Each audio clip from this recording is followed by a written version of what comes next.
everyone, and welcome to another 10 Talks with Imakuni. Hello! Oh, Vorkor, Glad to be here. thank you so much for the resub. Yes, thank you so much. Thank you so much for doing this with me, Imakuni. Of course. I'm glad to be here. I'm always eager to do like collabs, especially with people I don't really know. You know, just branch out, get to know people. Yeah. Make people talk about Sonic the Hedgehog for the next 3 hours. Not held at gunpoint or anything. Definitely not. Guys, there's definitely not a gun in her hand. Definitely not. So, the way 10 Talks works is, I have a set of questions that I usually ask, and then I also open up the floor to chat to ask questions too, like if they have anything. They're usually, you know, standard VTuber questions, but we also tend to get off topic, like, a lot. Oh yeah. That is a-okay with me. Whatever you want to ask, hit me with it. Would you mind first, like, if I could see the full model? You are so cute. Oh, sure. Let me see if I have like setting things that I can do, but I'm not sure if this works in collab. So I'll just go ahead and unlock and just show it off for people. Oh, the crown on your tail, that's awesome. Yeah, I love it. I don't get to show it off super duper often. And I am getting a little bit of a model update very, very, very soon. So that is very interesting. That's awesome. I can't wait for it.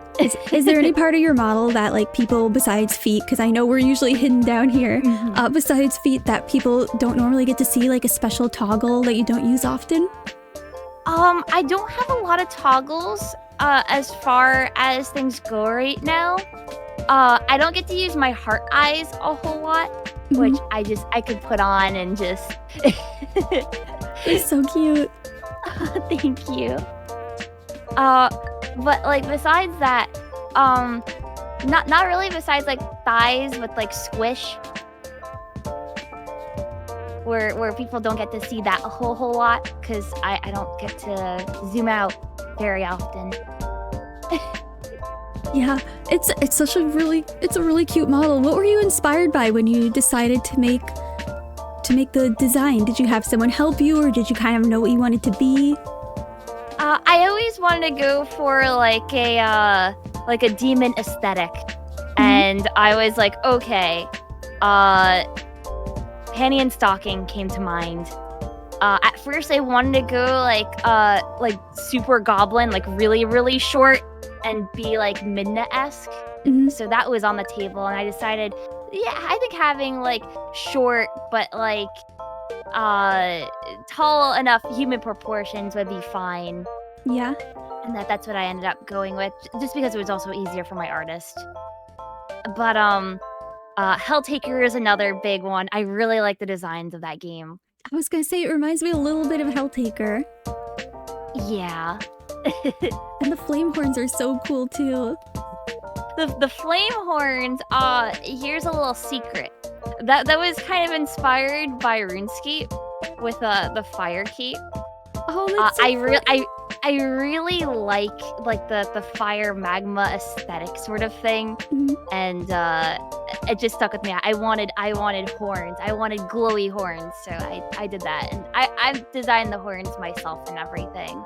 That's awesome. And I also had like a little other inspirations, like Rin from Vocaloid. I really like her hair, so I was like, I want something kind. I love Rin too. I don't want the bow ever. I'm just like, I just want something like her hair, kind of, but not exactly. Yeah. So that's what we ended up going with, and put streaks in, put whatever, and highlights, and that's what I came up with. And then I was like, I would always get accused of cheating constantly. Doesn't matter what I do, doesn't matter what I play. So it became a running gag in my chat that I was always cheating at games, and I'm like, nuh-uh, I'm not cheating, I'm lucky. So I'm a luck demon / luckybus. A luckybus, I love that. They're saying because you do cheat. No, I don't cheat! That's fucking slander!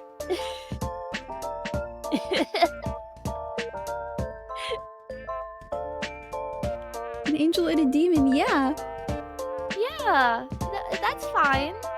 I have no nothing against angels either. Very cute aesthetic. It's a Cinderella Imakuni. Oh, do you prefer being called Risa or Imakuni? It doesn't matter because Risa is my actual name, but my model's name is Kuni and my streaming name is Imakuni, so I'm just like whatever people prefer at this point. Okay, I just try to make things simple. I just want to make sure, you know, whatever you're most comfortable with.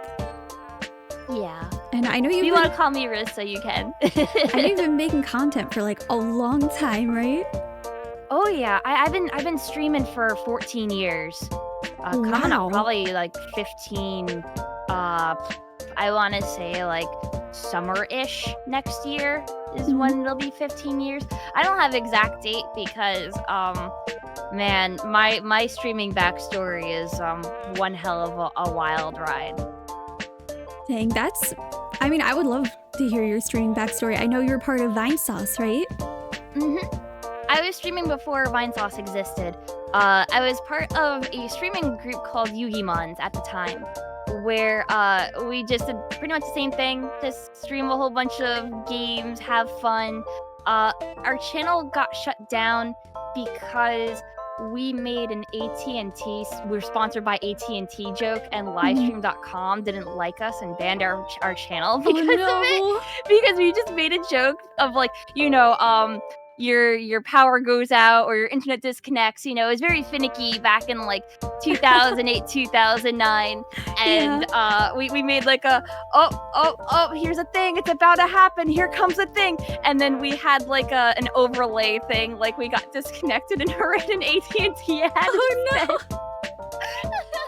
so we tried to come back and kind of reestablish our stream, and it kind of fell apart after that. Unfortunately, we got kind of scattered.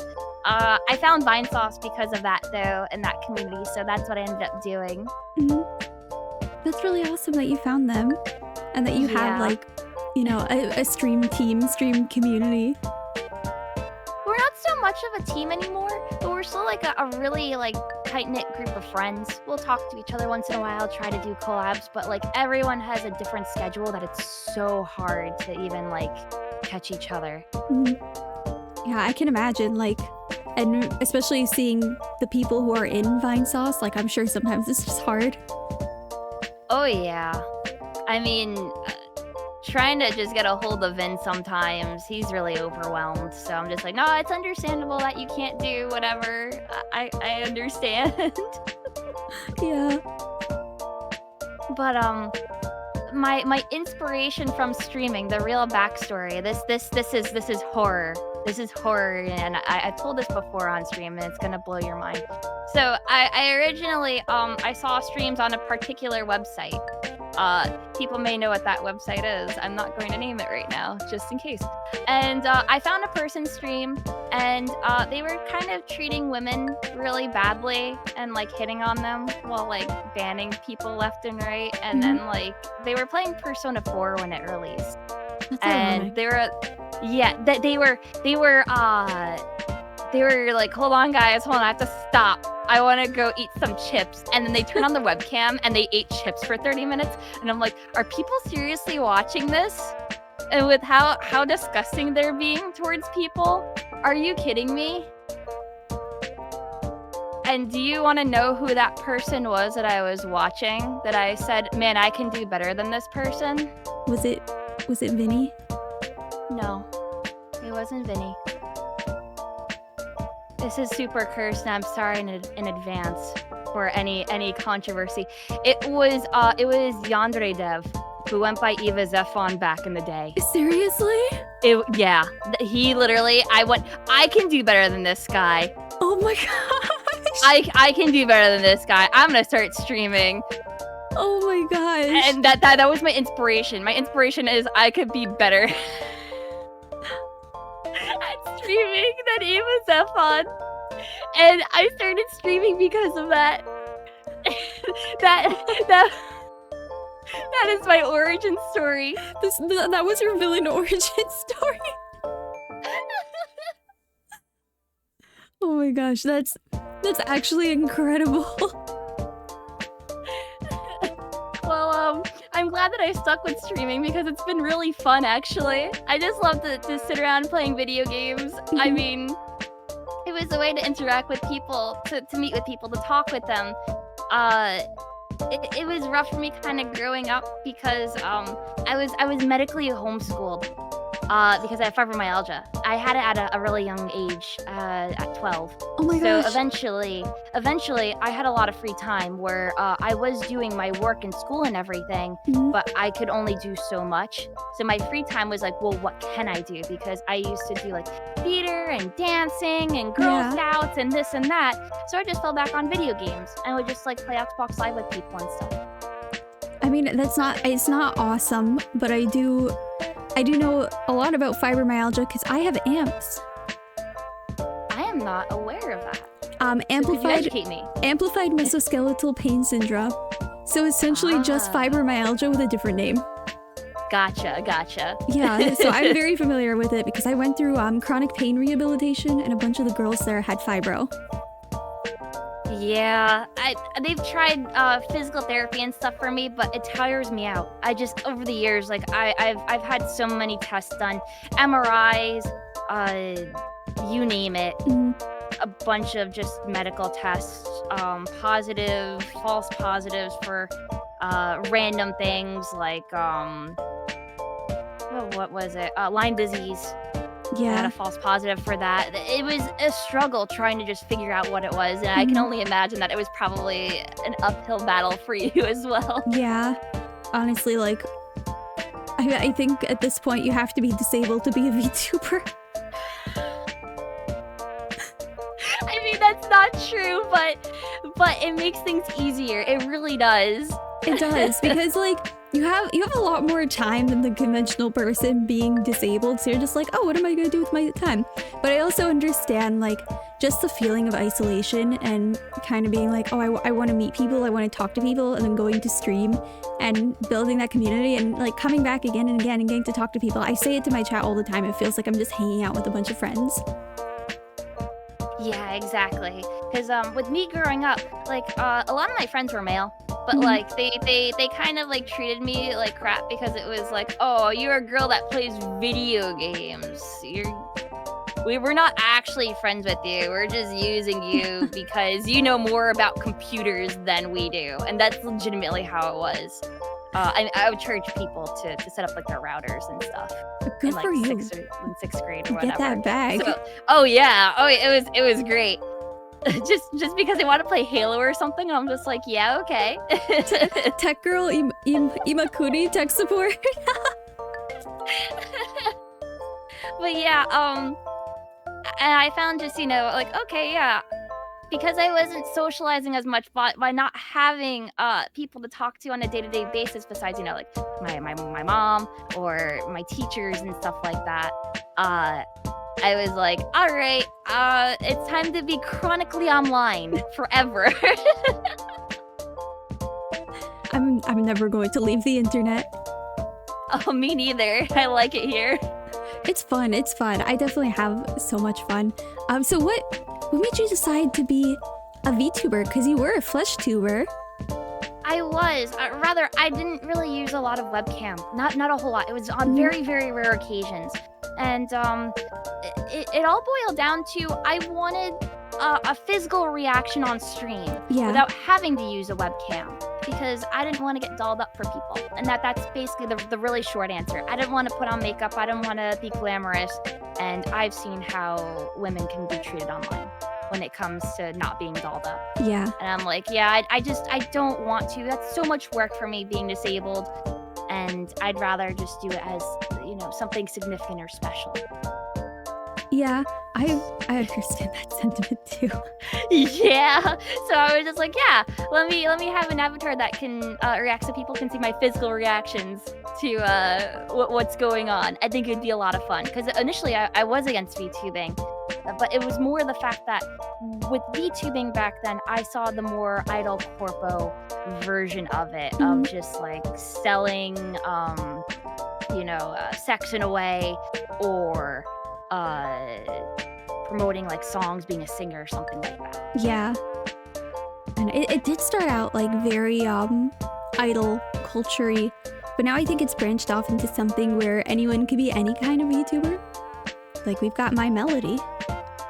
Not My Melody. Oh, that's a Sanrio character. That's a Sanrio character. Project Melody, I think. The one. Yeah, that's the one.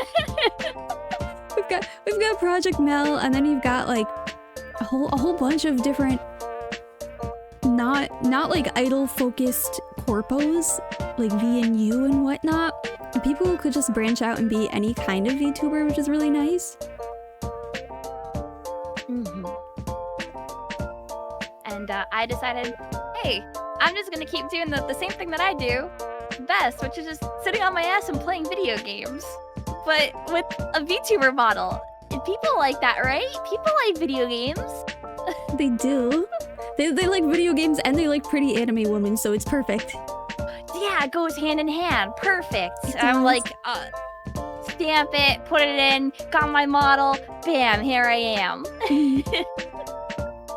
That's the best. I remember my first day getting my model. I was like, I'm gonna do so many things. So why did you get into VTubing? Pretty much like almost the same reasons. Like I was lonely. My friend Mr. Soffit, he's a mod here.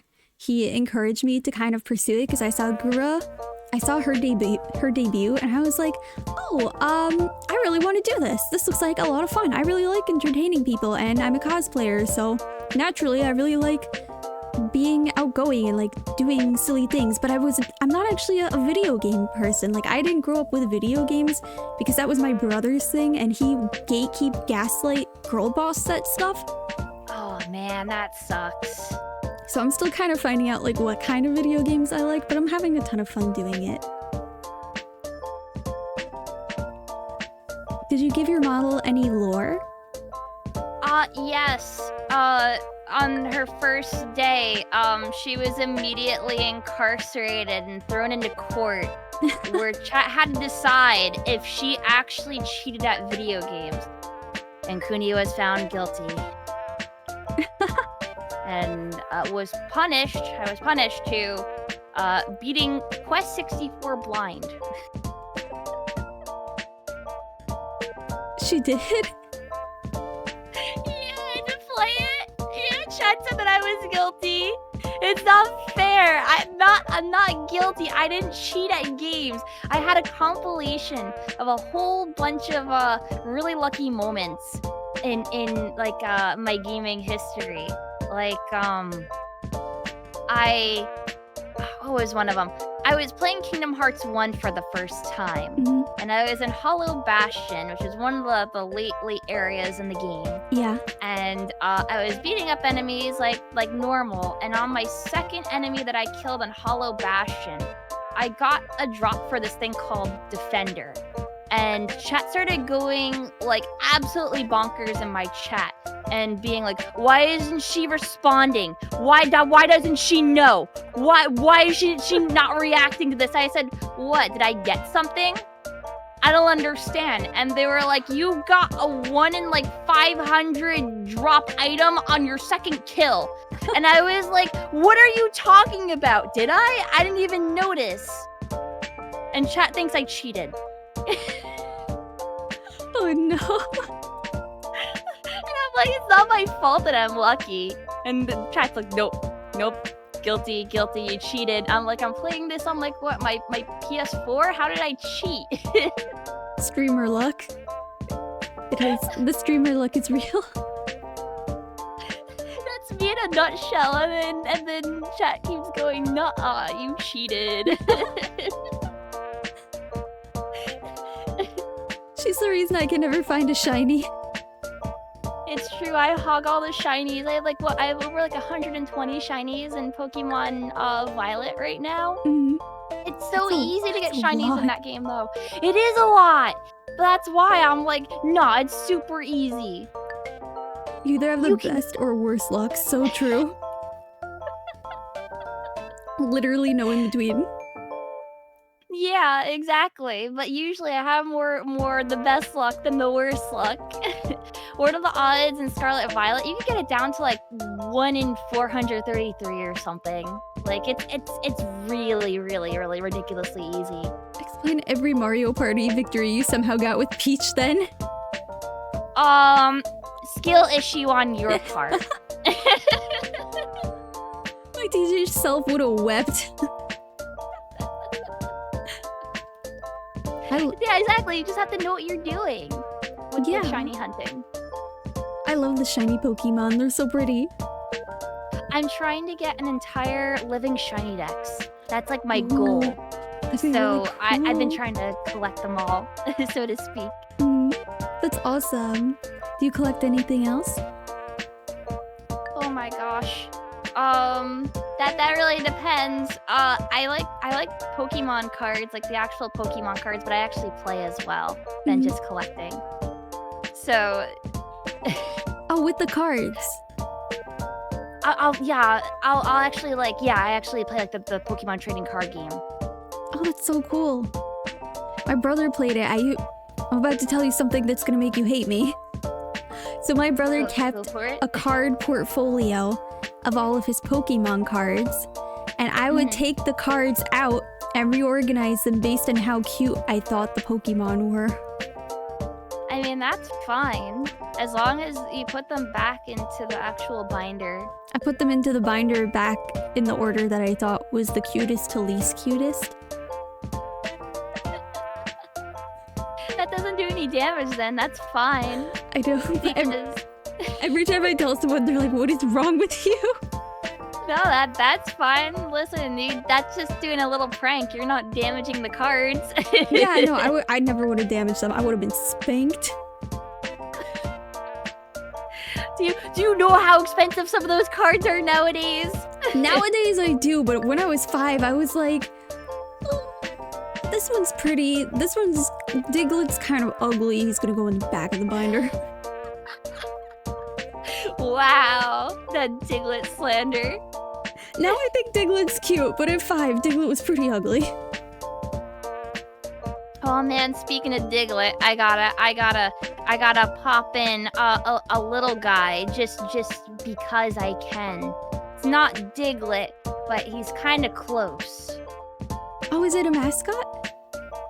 His name is Waka. He's from Paper Mario, and he's kind of like a Diglett. He likes to live on my head sometimes. Oh, that's so cute. Bring him in. Bring him in. Chat loves Waka. Just don't whack him. He's so cute. Why would you whack him? He gives out delicious melon bread. I love melon bread. Do you love melon bread? I do. Or do you love not whacking him? I love melon bread. Why would... But I don't want to whack him. Yeah, exactly. But if you want the melon bread, you have to whack him. Can I just give him like a head pat instead? No. I don't want to hurt him. You have to hurt him for good healing and items. You have to cause his extinction. No. I don't want him to go extinct. The thing is that in Paper Mario, he has a limit. If you hit him 8 times, on the 8th time, he goes away permanently. Whoa. And it's so sad. It's so sad. That's so sad. Oh my gosh, now I'm very sad. Risa hurts him every rando run. She's a monster. No. I have to check him. I have to check that check. I have to hit him. I have to bop him at least once. And then chat cries and they bop me. But then half the time they try to bop Wacko and he's on my head too. So chat is also responsible. Chat, why? I don't know. Which has been your favorite game to play on stream so far, speaking of games? Oh my gosh. I have to think back to the last 14 years and pick out my favorite stream ever. One of them is definitely the Tulip run that I did. Mm-hmm. Tulip is an amazing game where it's kind of like a timetable thing where you have to figure out everyone's schedule and get them to kiss you so that you can kiss the girl of your dreams. That sounds interesting. Is it like an otome game? I can't describe it because it doesn't really have a category. It's one of those really unique games. It's like if you know how Majora's Mask is, it's like that, but like also a puzzle game at the same time. Oh, I like puzzle games. Slice of love. Slice of love. It's pretty avant-garde. Did someone say MMR? No, Asgard. No one said MMR. It's a joke from Bat at video games. She played MMR like 3 times on stream. I wanna try Majora's Mask Randomizer. I've done Ocarina of Time once, but Majora's Mask is my favorite Zelda, so I figured I would like it. I just have not tried it out yet. I haven't gotten to play any of the Zelda games yet, but they all look really good. I've heard Tears of the Kingdom is so fun. I haven't played it yet. I wouldn't know. I haven't played it either. I've just heard it's good. Like someone told me if you like Genshin, you'll like Legend of Zelda. I think yeah, the modern Zeldas are probably like a Genshin Impact's player with like scaling the world and stuff like that. Yeah, whenever I tell my brother I'm playing Genshin, he's like, it's literally just Breath of the Wild. Just play Breath of the Wild. It is. I heard it's very similar. I haven't played Genshin for myself, but I do know of it. So yeah, a lot of people aren't into gacha games. Yeah, I kind of stayed away from a lot of gacha games just because the model for it was kind of scummy to the point where it kind of turned me off from playing. I used to play Pokemon Master EX, Masters EX, not Master Sex. Sorry, I have to stop myself because I always want to call it Pokemon Master Sex. But it's the same sort of thing where it's like, here's an event. Now you need to pull the event banner to even do the event. You don't have the event banner. Oh, sucks to be you. Aww. Spend money. Buy. Like it kept like being like that. Yeah. No, not that kind of Pokemon Master stuff. Keep that in the bedroom.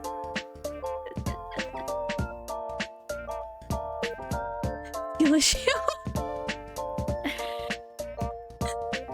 Yeah, I understand that, but I'm literally knee-deep in like gacha games. It's so bad. My one brag is I've never spent money on a gacha game. That's a good thing though. If you can not spend money on gacha, then go for it. But like, I'm the type that'd be like, maybe if I put like $50 into this, maybe I'll get that unit. And I'm like, no, I can't be doing with this. You're not tricking me. I can't be spending money on a game that's eventually just going to be like, all right, we're ending service in like 2 weeks. Bye. And then they run off with that's everything. happened. And yeah, then they run off with everything. I've been there, done that, and thankfully got a refund because they broke their own TOS. Oh my gosh. So what about Mahjong gachas? Oh gosh, not Mahjong. I don't know how to play Mahjong. I feel like Hina or Mint or someone is gonna rope me into like playing it one day. One day someone's gonna teach me if I just don't go back to Yakuza before then and do it myself, because Yakuza will probably teach me as well. Let me tell you the best way to play Mahjong. As someone who plays it IRL, not because she wants to, the best way to play Mahjong is not to win, it's to hold everyone else's tiles hostage so they can't win. That's the only way to play. But basically the game is like 90% luck and 10% actual skill, because it's just based on the tiles that you're dealt. And then you want to make these hands. I think the one in the video game is based on like Chinese Mahjong, and I play like the Americanized version of it. Gotcha. Like, I know how to do like the single player Mahjong, which is basically like a tile matching game. Yeah. I like the single player Mahjong that used to come with like every computer.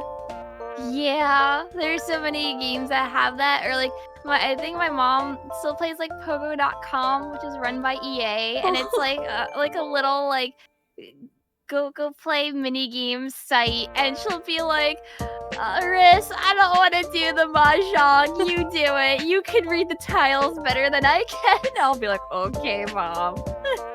Does the mahjong for mom. Like that in solitaire, I used to spend so many hours playing solitaire. God. I love solitaire though. I do. Doesn't matter if it's spider or 1 card or 3 card. I'll just play it. Just give it to me. I like the classic solitaire that came with like every computer, and then when you had no internet, the only thing to do was play solitaire. Oh yeah, I spent many a time with that. Yeah, same. Like that and like Neopets, because Neopets would have solitaire and stuff like that as well. Oh, it did? Yeah, I mean it still does technically. But by the time I got to play, like was able to perceive the internet, Neopets didn't exist anymore. Neopets still exists. No, but it shut down for like a long time. No, it didn't. It didn't? No. Oh my gosh, another thing my brother lied to me about. Yeah, because it's still going on, and I have an account of like over like 20 years. I was told it stopped existing. No, and that you couldn't. It changed owners. You that's couldn't all. Make any Neopets because it was gone. No, that's wrong. He showed me the picture that said, "Sorry, we're shutting down." I was like, "What's gonna happen?" Gaslighting. Literally gaslighting He literally printed a picture off the internet to show me. Oh my god. I am so sorry. Where's your brother located? Hold on. I just want to make some calls. What's gonna happen to my pets? That's what I was most worried about. I was like, what's gonna happen to your Neopets? But I ended up playing Webkins, so it's fine. A lot of people played Webkins. I didn't get into it, unfortunately, but I know so many people that did instead of going to Neopets. I was way too into it. That and Club Penguin. Club Penguin is also another thing that I didn't really play either, but I knew of it.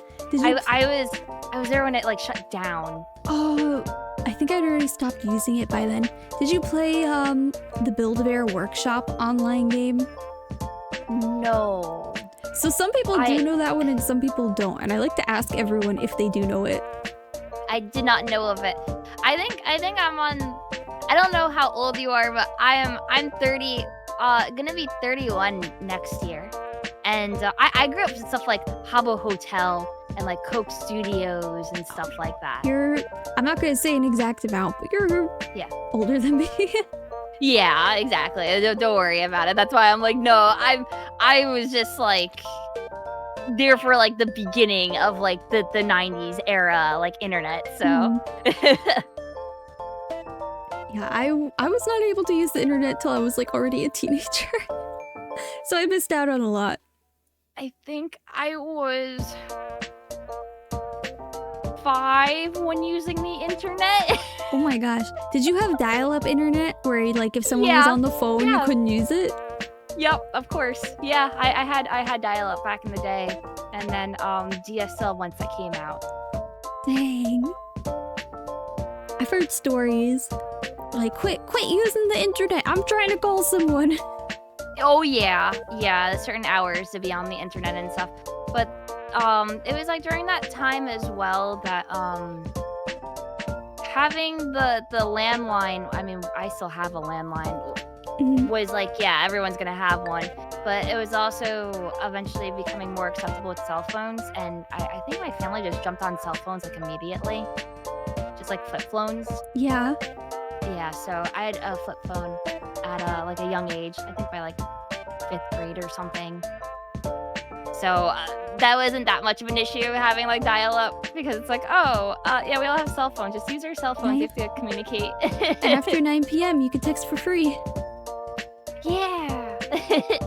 Or whatever rates from whatever company that you had. Yeah. I remember when my parents got their first flip phones, they were so like technology averse, and then they got their first flip phones and they're like, hang on, you can't call me till like 4 p.m. It's free after 4 p.m. With like friends of mine, it'd just be like we live so close that it was like, don't even bother to call. We don't care. Literally, see if they're home, see if they're not busy, just walk over to their house, knock on their door. That's how we handle things. Yeah, when I lived in the Midwest, it was like that. People were so close, I could just walk 2 houses down. Be like, hey, you wanna go for a walk? You wanna go ride bikes? You wanna go to the park? You wanna eat dirt? You wanna, I don't know, hang out and play video games with each other? Yeah. I remember we always went to the park, and they had like this one swing at the park that was one of those discs that you sit on, and then if your friend pushed you far enough, you could flip. So we spent hours trying to flip each other over the top of it. It's a wonder I don't have more brain damage. I know that we had like the chain swings and stuff like that.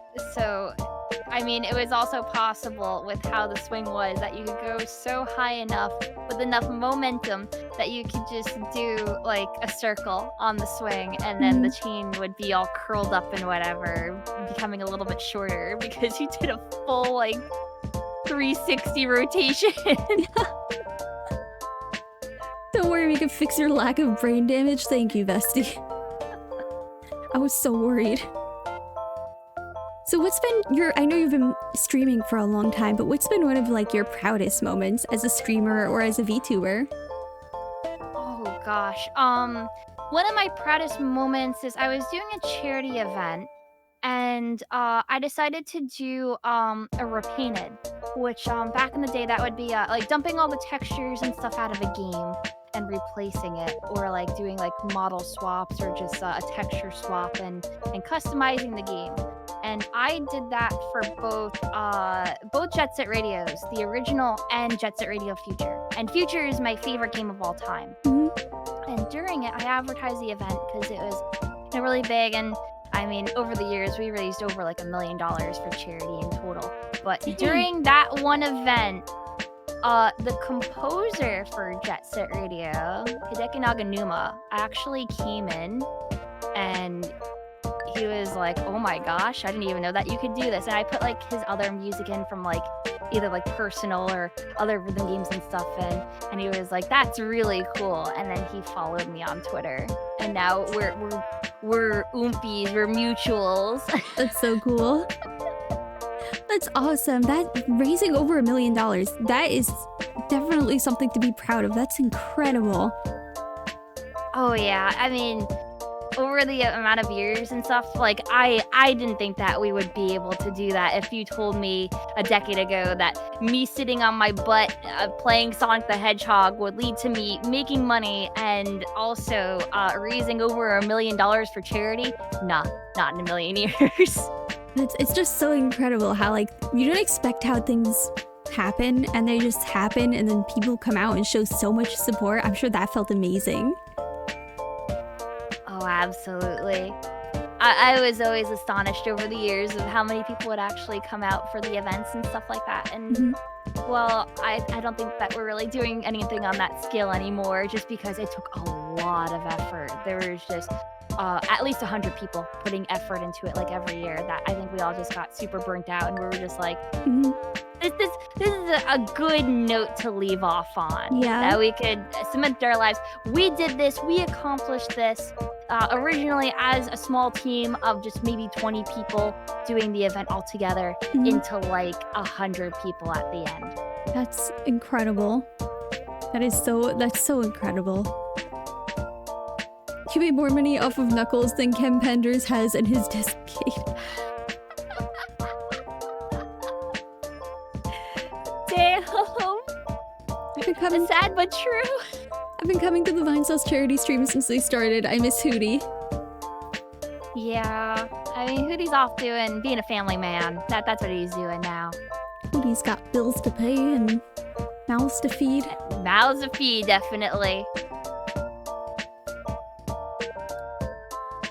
So I know we talked about accomplishments, but now, and you did mention that you're getting a model update, but do you have any future goals as a VTuber or as a creator? Future goals? I I like to take things as they come.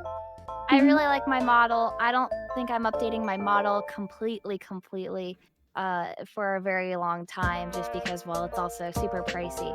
But Yeah. I would like to eventually get like a 3D model for like doing like VR chat or doing VR in general. As it stands, VR is very pricey, and Yeah. I do not have any of the money for that. Yeah, VR is expensive. Oh yeah. You want any new outfits for your model? Oh, I would love something that I've considered, which is a little risque, but something that I would like is like a bunny suit outfit. I kind of really like the cute bunny suit. It also would make sense with like having like a gambling casino sort of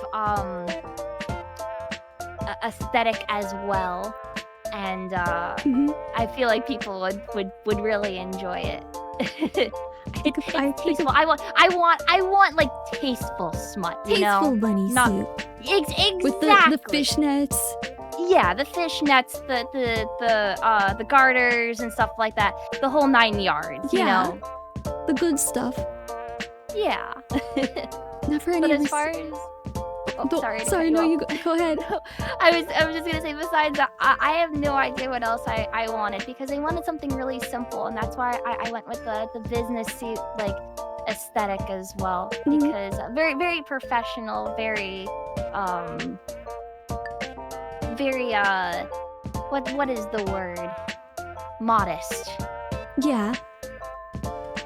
And I think that suit me very, very well. I mean, it looks amazing on you. Oh, thank you. Not for any risky reasons, but the Mado aesthetic is always cool. Always cool. Yeah, maid outfits and bunny outfits are always good. Yeah, I mean, eventually I would like to get like a casual one. And then sorry, Nuna in chat says, Mata, she says, with the booty mouse pad on sale. Yeah, but that was a joke. That's a joke, though. It's a joke. I thought it was funny. Hey, you gotta do what you gotta do. Exactly. It is funny. Anyway, what were you gonna say before I cut you off? Oh, I forgot. I'm so sorry. No, it's okay. I'm very much a no thoughts head empty kind of person. I can be like that so much. I'm so sorry. The streamer brain is real. Oh, it totally is. So if you could give one piece of advice to people just starting out in streaming, what would it be? That is a good question. It's so hard for me to always accurately answer a question like this, just because I started streaming when streaming wasn't a popular thing. It was very niche. So I think that the best advice that I can really give people is honestly to just try to be yourself. I don't really like to put on a character or anything. I'm very genuine when it comes to me. I think that people are very much attracted to people who are authentic. Yeah, I agree with that. And I've heard that from a few streamers too. Like, just do your thing, be yourself, and people will follow. Yeah. You want it to be niche again? I've heard a few people say that. Like, I wish we kept VTubing harder. Come on. Like, anyone could be a VTuber. That's one of the really awesome parts about it. Anyone can be it, but at the same time, I feel like it's really expensive to get into unless you do something like a PNG tuber or whatever. So like it's rough to get into in the sense of if you have disposable income or not, or if you save up enough for it. Yeah, but that shouldn't deter people as well. It's like, expensive. Yeah, it really is expensive. And I've I've seen people who drop like $1,800 on a model and another like $1,000 for rigging, and then they stream 3 or 4 times and never again. Yeah. And I'm just like, that's why I always try to tell people when they're like, oh, I want to be a VTuber and stuff like that. I'm like, all right, just make sure that you appropriately use the model and stuff like that. Yeah. And you try your best and have fun with it. And I know a lot of people get discouraged. A lot of people graduate and stuff. And it's just like, it's rough for people. Not everyone can make it just streaming alone. Yeah. And like, they see people with bigger numbers. They see like Shy Lily and Gura, and they're like, oh my gosh, I could do that.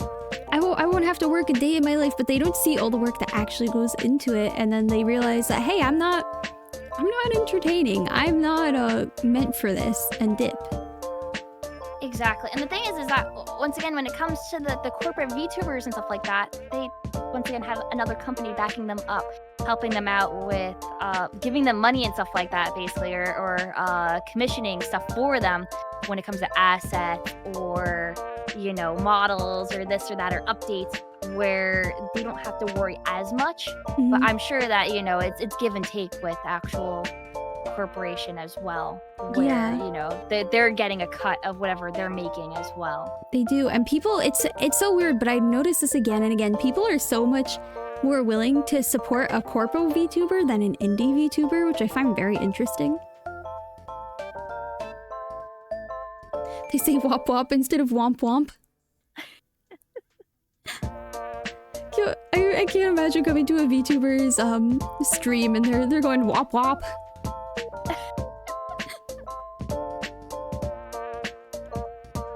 Do you have any Go on. Do you have any regrets or things you wish you did differently? I kind of wish I jumped on the VTuber train earlier, but like I said, it was half of me not wanting to deal with the idol side of VTubing, Mm-hmm. and half of it is just not having enough money to do so. Yeah, I understand that. Yeah. Like, my keyboard is dying, and I'm thinking about doing a donathon for it. God, I don't blame you. I don't blame you at all. It is I'm still using like a keyboard from like the 2000s. I have like a Logitech Wave wired. Nothing fancy. Logitechs are so good though. Like, they'll last forever. They do. I swear that this keyboard has to be at least like nearing 20 years old as well. Dang. Yeah. But those things used to be built different. They were built like bricks, like Nokia cell phones. Yeah, they are. There's nothing wrong with it. Exactly, there is nothing wrong with it. There's nothing wrong with it, except some of the keys are kind of getting worn out where you can't really see the letter anymore, but that's fine. Mm. Yeah, some of my keys are like that, and this isn't even that old. It's probably like 5 years old, and I can see the keys that I use the most. But they got that ESL debuff.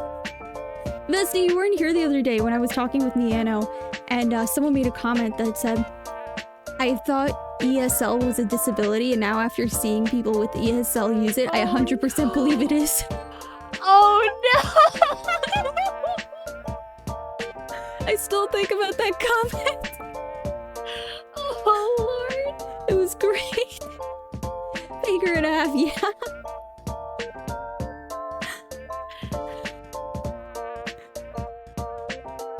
My keyboard is also getting old, and the one key that I'm missing is my escape key. I don't know where it went. You could say it escaped.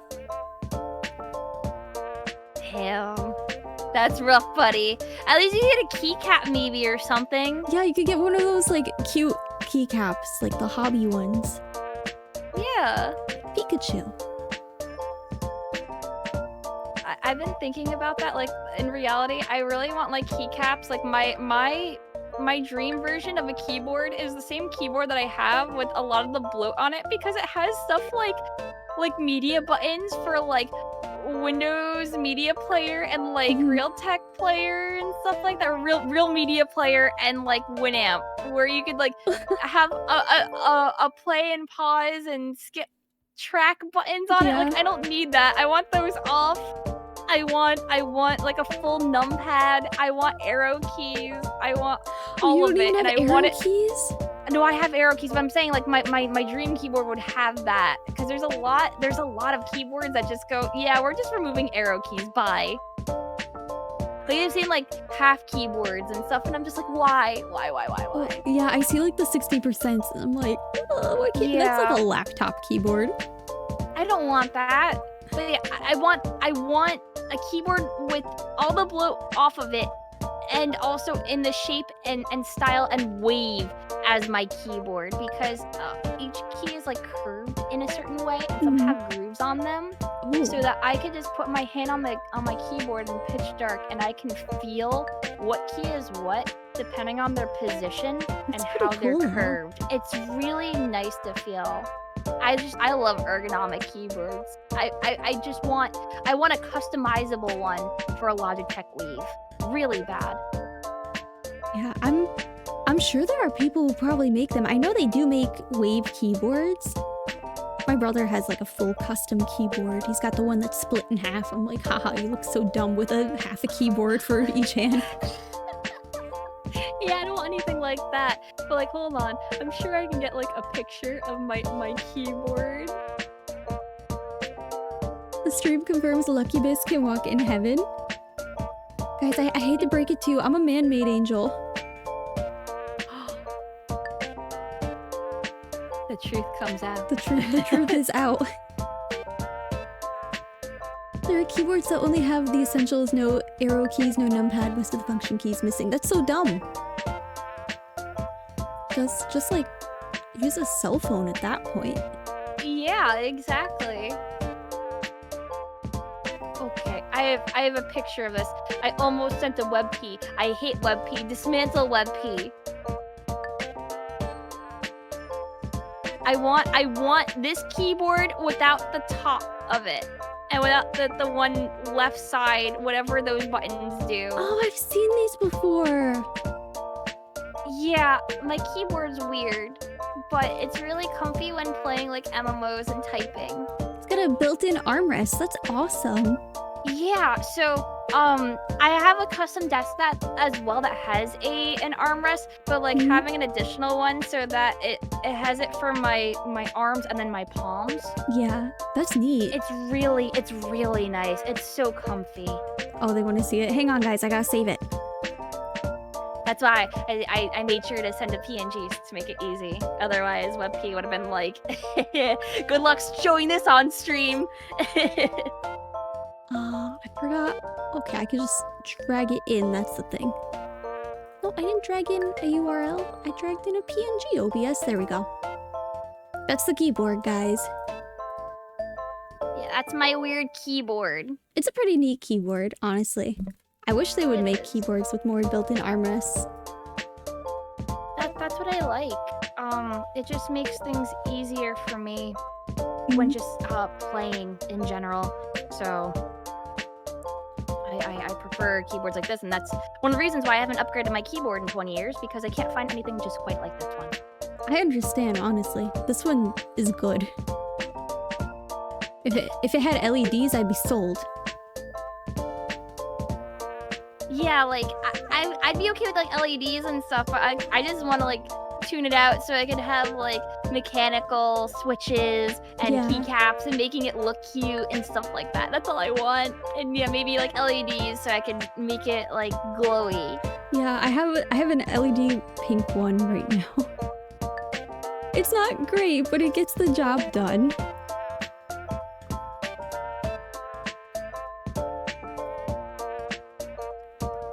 The old nostalgic wavy design. Yeah. So did you have any inspirations before starting VTubing? Like any VTuber in particular that made you want to start doing it? I wouldn't say like one in particular. It was more like the concept of it, because I saw saw Limes do it with one of my teammates. Who Yeah. now goes by like Limu. Yeah. And she had a blast doing it, and I was like, huh. And then I saw Dor was doing it, and other friends, and I was just like, maybe I should give this a go. And then other friends of mine joined in and said, yeah, Riz, you should give this a try. You would enjoy it. And that's just kind of what happened. And then the rest is history, I guess. Yeah. How do you find yourself staying motivated, like on days that you don't want to stream or don't want to go ahead and do things? I would say that for me, it's not necessarily like a situation that I don't want to stream. It's more like there are days that I feel burnt out because of my fibro or physically can't. Mhm. And I just have to tell people like, sorry, I don't feel good enough today to stream. I'll try to do like a stream to make up for it. And that's usually what I do because I am also insane and I'll just do like 10+ hour streams on the regular. Crazy. Yeah, I just sit down, play a game, chat with people, have fun. And I try to at least stream like 3 or 4 times a week. Yeah. That is just usually my staple. And I say like, okay, if I can hit that, then I consider that a successful week Mhm. with everything. I mean, I would say that's really great to do 3 or 4 a week. I think that's the normal schedule too. Yeah. Otherwise, I feel like burnout is really real. Like, I know that people that stream like every single day. Yeah. But the other thing is that they only stream for like, I don't know, an hour to 4 hours, maybe 5 hours max every single day. Mhm. And I'm like, in my case, I feel like I'm not being productive if I only do an hour stream or like a 3 or 4 hour stream. That's like nothing to me. That's like, okay, I barely got anything done. No progress was made. I think a lot of YouTubers too could do literally just 1 hour of just chatting before they even get into the game. I found that like even like I'll have like 30 minutes where I just chat and get set up with the stream now that an hour is too little. Mhm. So I just try to treat myself good on rest days is the thing. I try to get enough rest. I try to maintain somewhat of a schedule where my schedule is I start anywhere between 8 p.m. EST to 8 or 9 a.m. EST. Those are my starting ranges. Dang. I don't have a sleep schedule. And because of my fibro, my sleep schedule keeps rotating forwards. Mhm. And that's the hardest thing because I'm like, yeah, I'd love to be like a stable, yeah, let's start at 2 in the morning every single day. But realistically for me, that's not possible. Yeah. Like I can't even imagine if I don't get a certain amount of sleep, I'm just zonked. There are days where I'll get enough sleep and then I'll still feel like a zombie. And it's just like, I just won't feel good. And then there are days I'll pass out earlier or later and stay up for 25 hours. And then I really mess up my schedule. Just built different. I am just built different. I've been like this even when I was doing my home instruction in school. It's Mhm. just a thing that I have no control over. Sometimes it just happens. Honestly. Like you can't help it.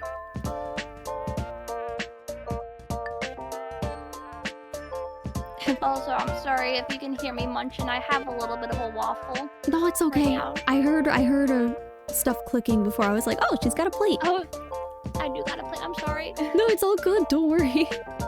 What kind of waffle? It's just an Eggo waffle with a little bit of butter on it and powdered sugar. Ooh, that sounds so good. I love waffles. I do too. I've been having it a lot as like a late snack. Mhm. I don't know why. I just started eating a lot of waffles again. Just nice. I think it's like a comfort thing, you know, where you turn to Yeah. like one food for a long time and then all of a sudden it's like, oh, I can't eat this one anymore. Yeah. I think it's just because it's something that's really easy to like make and have that I'm just like, yeah, let me just have a little bit of bread. You know, it's also because it absorbs stomach acid and stuff like that really easy. Yeah. So it doesn't make my tummy so hurty, and I like it. Mm. Is your fibro localized, or is it more like all over, if you don't mind me asking? Oh, let me tell you, on the scale that they came out for fibromyalgia, I rank 15 out of 17 points where it's located in. But the points that's really not as bad in are like my feet Dang. and yeah, like ankles. Ankles aren't too bad, but it's there. And then the pain scale is 10 out of 12. Dang. Another like random question. Have you tried? I don't know if I'm allowed to say this word on stream. Actually, the other name for it is Special K. I can type it in Discord. Oh, go for it. I have not tried. That has been like a suggestion as well, but like I don't want to go into stuff like that. I have tried other things that are similar that you can smoke, but and it does help because it does help with pain. Yeah. But the fact that I don't want to be high 24/7 is a real factor in things. Well, the reason I asked is because one of the charities I'm doing work for right now is they advocate for insurance coverage for that medication for people because it has a proven track record in treating chronic pain. Yeah. And like I said, like the CBD oil and stuff like that definitely does, and that has been a thing that I've thought about getting, because I do have a card for that, because it's Medical, legal and yeah. recreational in my state actually. But I don't know. I'm trying not to rely on a lot of medication so much, especially with my rheumatologist, who said like, oh yeah, we have medication for fibro, but we don't want to put you on it. We're only going to do it if things get really, really, really bad. So like if I develop arthritis on top of it, he's going to prescribe it most likely. Yeah. But unfortunately, one of the very real side effects from taking such medication is definite kidney and liver failure after about a decade of use. So Yeah. I have just stayed away. He's like, no, this is only for like, you cannot live without it. I am not prescribing this to you without this, because it will just shorten your lifespan, definitely. And I'm like, you know what? I'm just gonna deal with the pain. We fight through this. I got video games to distract me. We're living here. Yeah. I am on one of those medications. Yeah. Oh my gosh, the struggle is way too real. I just deal with the pain. I just being real. Like every day is at least like a 4 for me. Yeah. There are rare days where it's like a 3 or a 2, but I'm always in some level of pain. I just go, yeah, I just live like this. I've just been living like this for the past, I want to say, 18 years at least. So, what's another 20 years? What's another good 20 years?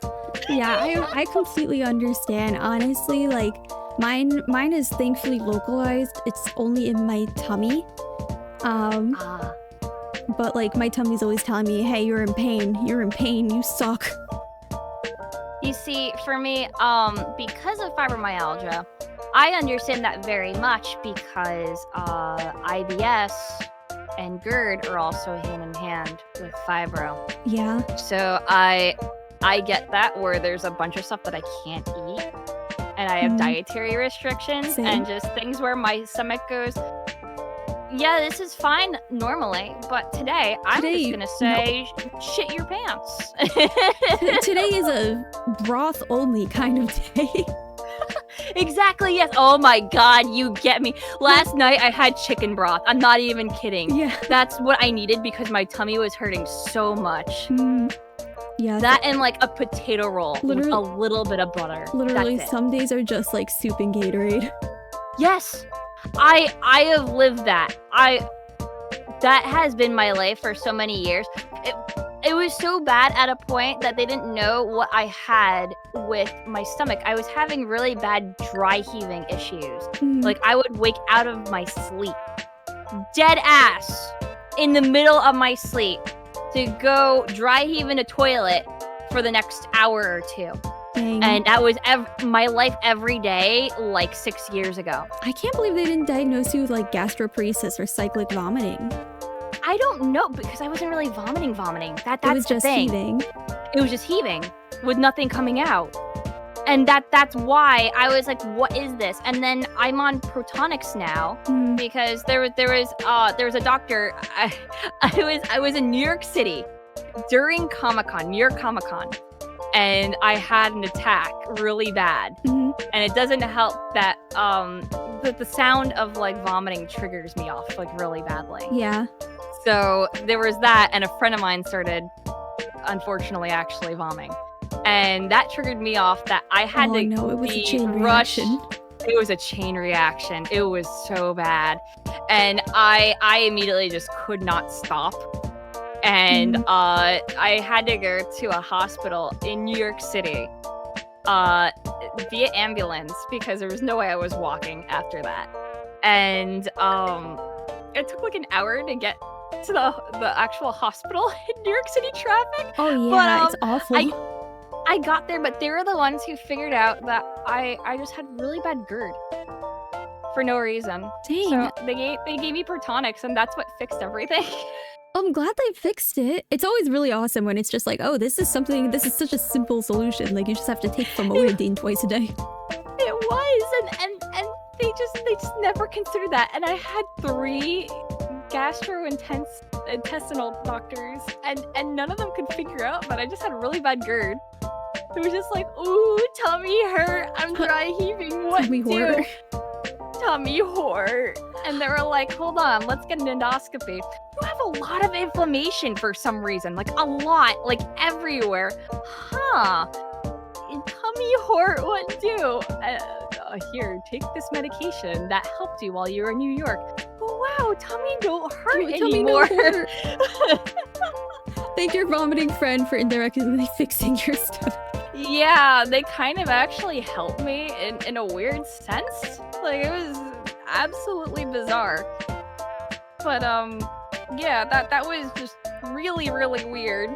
And ever since, I actually had another incident with my stomach recently because I bought, ironically, this is the most ironic story that I could probably tell on stream. I bought an angel food cake. From my local grocery store. Yeah, I like angel food cake. It's nice and fluffy and light and very neutral. And it definitely had a cleaner of some kind. And I ingested it, like baked into the cake. Oh no. So my stomach was burning for about 30 days, and I had another endoscopy recently, and they're like, yeah, there are signs that things probably happened to you, but your stomach healed really well. And hey, that inflammation 6 years ago? Yeah, that's all gone now. Your stomach is looking really great, actually. And I'm just like, yeah. At least the other stuff heals. Yeah, I'm glad that it did, but oh my god, like in the middle of September for me was so rough. It was bad. Oh my gosh, your poor tummy. At least it's okay now, kinda. Now I have a little bit of sensitivity. So I haven't been able to eat anything like ice cream in a while. So I'm just gonna try again in like December and see if I can handle ice cream, because it was making it hurt a little bit, you know, after ingesting. Yeah. Yeah. I get it. Don't worry, I get it. Oh yeah. I get the tummy work. If you ever want a great story, ask Tenshi about the gummy bears. Oh no. Oh, did you eat like Haribo sugarless gummy bears? No. No? Okay. What was it then? My intestines fell apart. And the only thing that prevented me from dying was a mass of undissolved gummy bears in my intestines. Oh my god! I'm so sorry. Oh, holy, that is insane. Yeah. Like, legitimately. Yeah, basically no one knew why I was like throwing up a lot and I couldn't hold any food or medication down. The only thing they could get into me was like God's strongest gummy bear. The only thing they could get into me was like IV fluids, and then the doctor came into my room. He's like, we're gonna do an experimental surgery. We're not sure if your daughter is gonna wake up. Sign this paper in case she dies. Holy shit. I woke up like 3 days later and they're like, yeah, your intestines actually like fell apart, like one part dissolved. And the only thing in there stopping the fluid from leaking into your like body cavity was undissolved gummy bears. And the doctor had it. He had the mess in like a little pill bottle and he showed me. That is like actually legit insane though to hear. Yeah. I mean, I know it was probably because of your intestines falling apart that the stomach acid wasn't breaking anything down, and I know that like gummy bears with the I guess gelatin or whatever didn't break down because of it. That is insane. Bless you, holy gummy. How many lives can be saved with more gummies? Probably a lot. We don't even realize the full potential of gummy bear. So if you don't mind me asking now, because now I'm curious, because I like medical stuff. I wanted to be a radiologist actually, doing X-rays and MRI. Yeah. That's what I want to do before like I unfortunately realized that it'd be too rough on me. So did they give you like a transplant for it?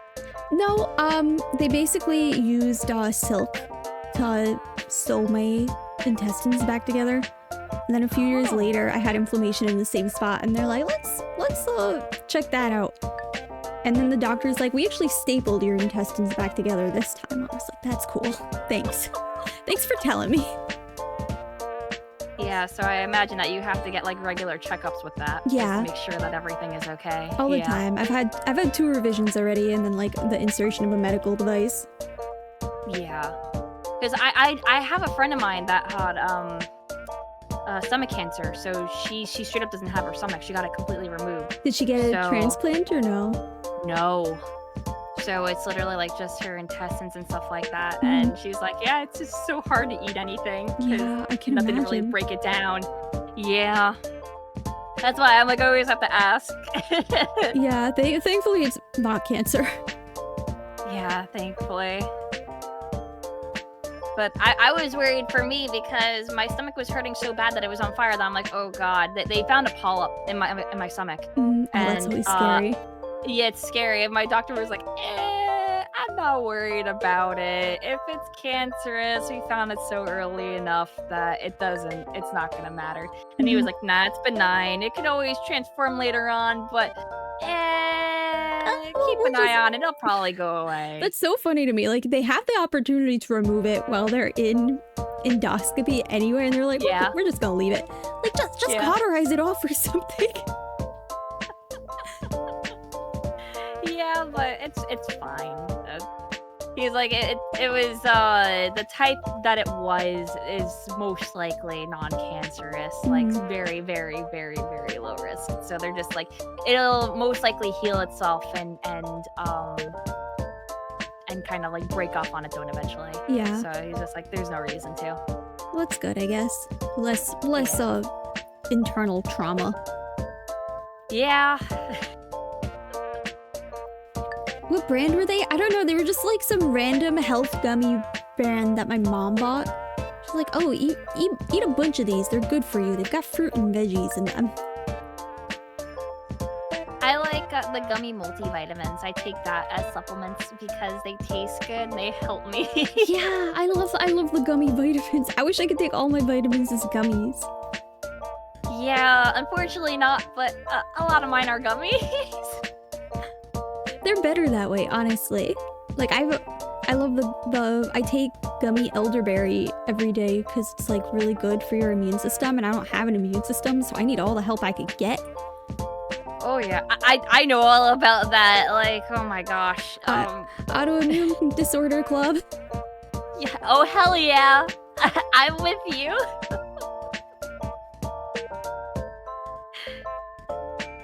Do you also have sensitivities with your stomach that you can't eat certain foods as well? I don't. What foods do you have trouble with? So I'm allergic to meat.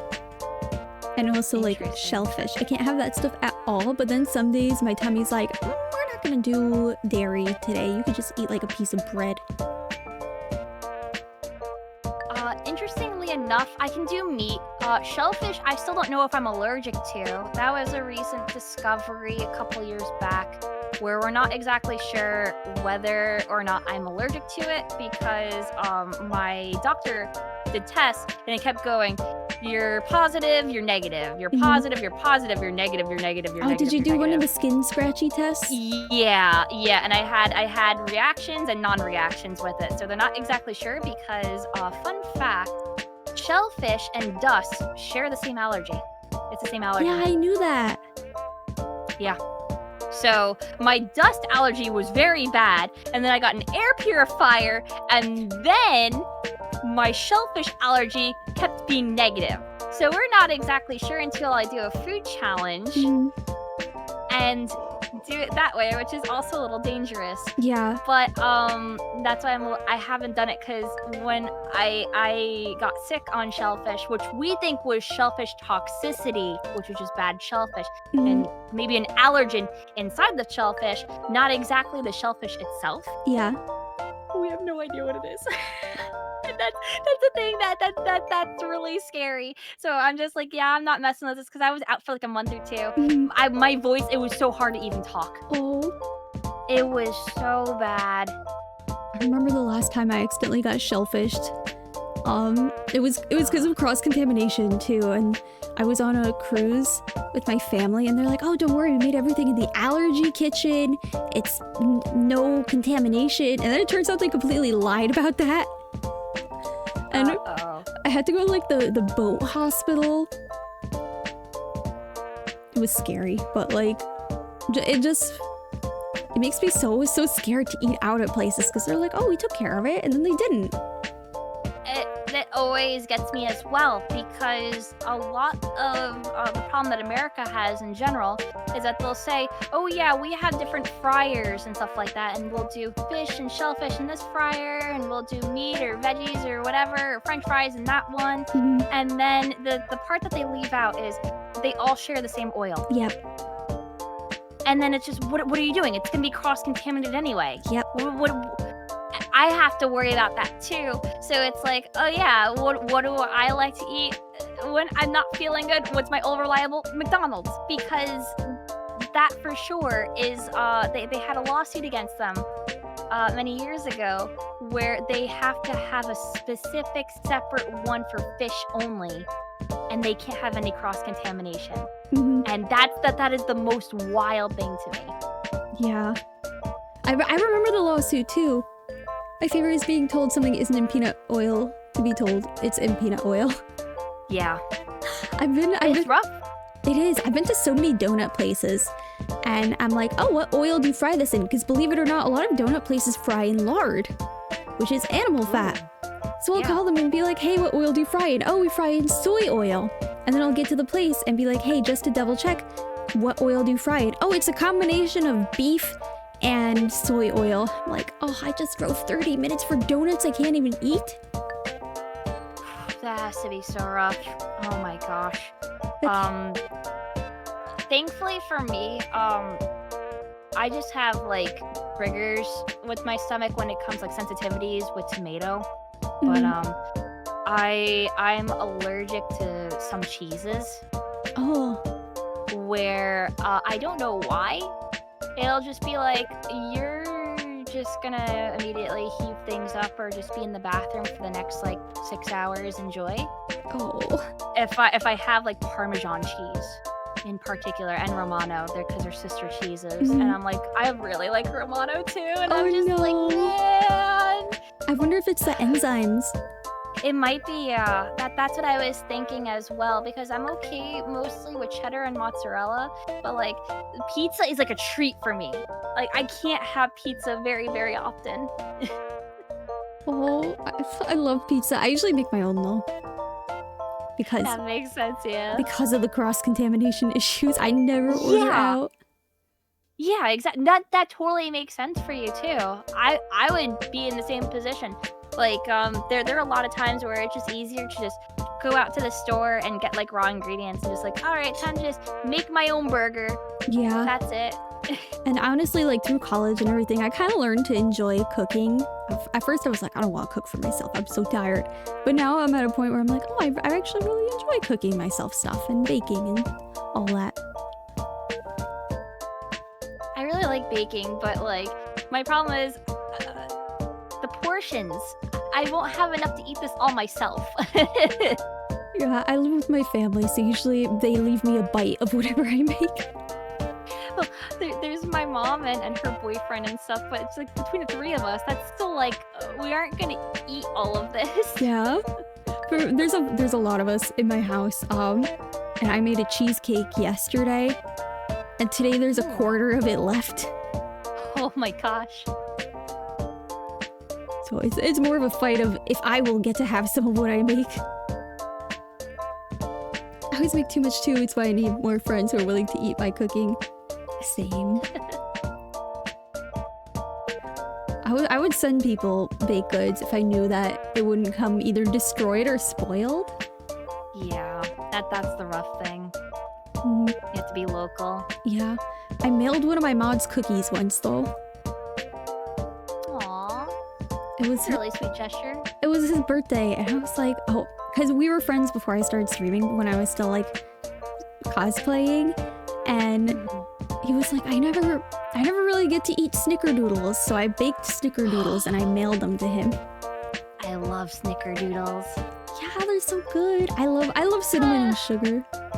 Yes. My spaghetti is legendary. What kind of legendary spaghetti is this? Oh, by the way, guys, I did say it in the beginning, but a lot of people did join in the middle. The way 10 Talks works is you guys are also free to ask any questions. So if you have any questions for Imakuni, you're free to ask them.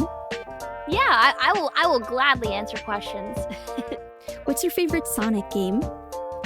Oh, to make me choose. So I split it up to make it easy between 3D and 2D Sonic games. Mhm. And my favorite 2D either has to be Sonic 3 and Knuckles or Sonic Mania Plus. They're too good, you know, for the right reasons. And my top 3 3D Sonic games in no particular order are Sonic Adventure 1, Sonic Adventure 2, and Sonic Unleashed. I love Unleashed. It is such a good game, and I think that people didn't appreciate it at the time. Mhm. Can you tell us about Ken Pender's lawsuit again? Oh my god, please. There is a man that worked for the Sonic Archie comics. His name was Ken Penders. He was famous for creating, like, I don't know, a whole bunch of character OCs for the comics and a lot of echidnas, because at the time, the only echidnas that were relevant were Knuckles, Mhm. Tikal, Pachacamac, and the entire old Knuckles tribe that seemingly all died because of their actions of trying to be warmongers. Oh. And Knuckles was supposed to be the last echidna because of that and so forth. So in the comics, before like Sonic Adventure, right during the Sonic Adventure stuff, Mhm. Ken Penders made a whole bunch of echidna OCs and stuff like that, and he was a writer and artist for the comics. And he kind of just made his own Sonic fanfic, is the best way that I can describe it. I It love that. wasn't it wasn't necessarily good fanfic, but it was fanfic. Some of the concepts were cool, Mhm. like an echidna god named Enerjack, who anyone could basically become, that was being obsessed and controlled with chaos energy power, to the Mhm. point where they'd literally become a god.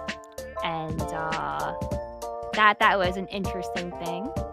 And then there were things that weren't great. Like here, I made my own OC. His name is Anti-Sonic. He's the bad Sonic, and I'm copywriting this. Negative Sonic. It's the negative Sonic. Did you ever have a Sonic OC? I still do. I have a bunch of them. Oh, neat. But to go back into the story, I'm not done with the story yet. So eventually, Ken Penders was fired from the Sonic Archie comics, and he was replaced. Penders, realizing that Archie was re-releasing his works, which they weren't supposed to without negotiation, decided to lawsuit. And that brought Sega into it, that was fighting for Archie. And Archie Comics allegedly, in a way, forged his signature. Oh my gosh. And they didn't have his original contract.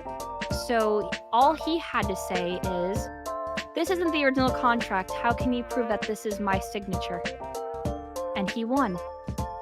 So he won royalties for his comics and stuff that he wrote that were re-released, which I think that he deserved that at least. That was a scummy move of Archie for doing so. And he got all the rights to all the characters that he made, basically. All his Sonic OCs belonged to him. All the Sonic OCs, including, I shit you not, Green Knuckles. He has copyrighted Green Knuckles. It is Knuckles that is just green. That's it. That's horrible. He's radiating with just chaos energy. He's just green. Hulk. He's Hulk Knuckles. He became Hulk. Yeah, that's basically it. He owns the rights to that, and Archie had to follow suit and take all the characters that were relevant, and they literally killed them off. Oh no! They shoved them into a dimension and they're all dead now. We shoved them into the death dimension. Bye. Oh no!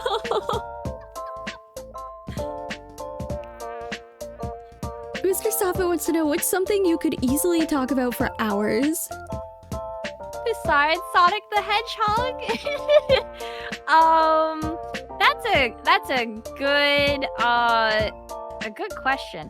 I would probably say a lot of Japanese comedy and stuff like that. I have a lot of knowledge on like Japanese like stand-up. It's something that I really, really like, on top of probably just like old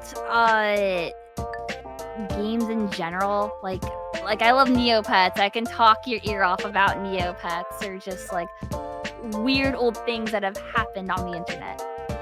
What's one of your favorite weird old things that have happened on the internet?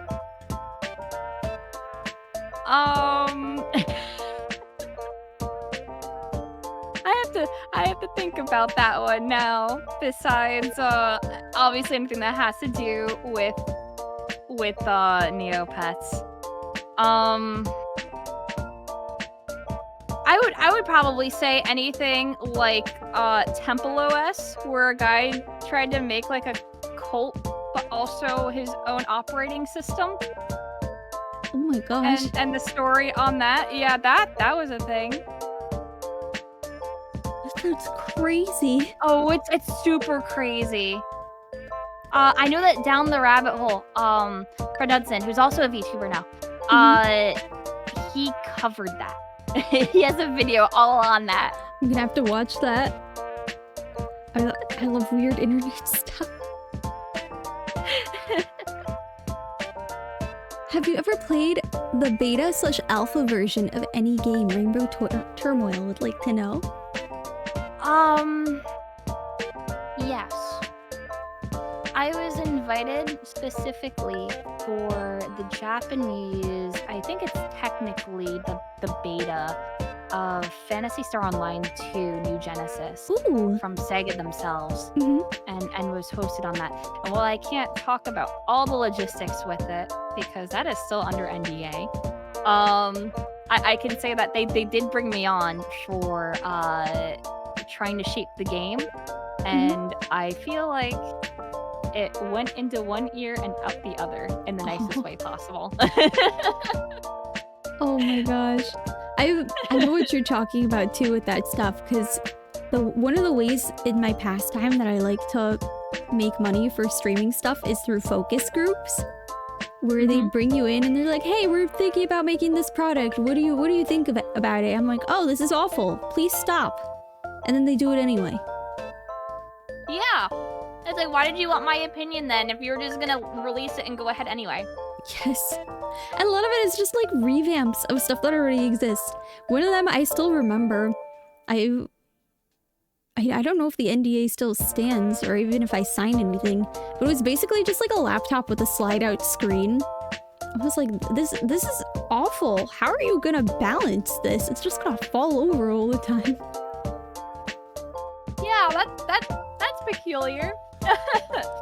Like, are you just gonna have like a kickstand or something with it? Or yeah, and what? Where does the screen come from? Magic. It was just very odd. Favorite manzai? Favorite manzai? Oh my gosh, I love Kokoriko as well as Downtown. Big Gaki no Sakai fan. Oh gosh, who else? Cookie, who's a part of oh, I forgot the name in Japanese. It's Wild Bomb in English. I'm guessing that's the Japanese comedy. Yeah, it's a comedy group. Usually, like manzai groups or combis are 2 people or more, sometimes like 3 or 4, and they'll either like do stand up in a conventional sense, like telling a joke, or it'll be like skits. Oh, okay. It's really great. Are you familiar with anything like, you know, JoJo's Bizarre Adventure? So I watched the first 2 episodes of JoJo, but I never really finished it, so I am familiar. Okay. I don't know if this is gonna translate exactly well for you then. There's a thing that happens in part 4 specifically, where there is a stand that is tied to a giant, like, electric tower. Okay. And basically what happens is you have to. My model just like. I know she turned off. For a second. Ah! That was weird. I think that was just internet or something. I don't know what happened. It looked like your horse turned off. I was like, oh, she lost connection.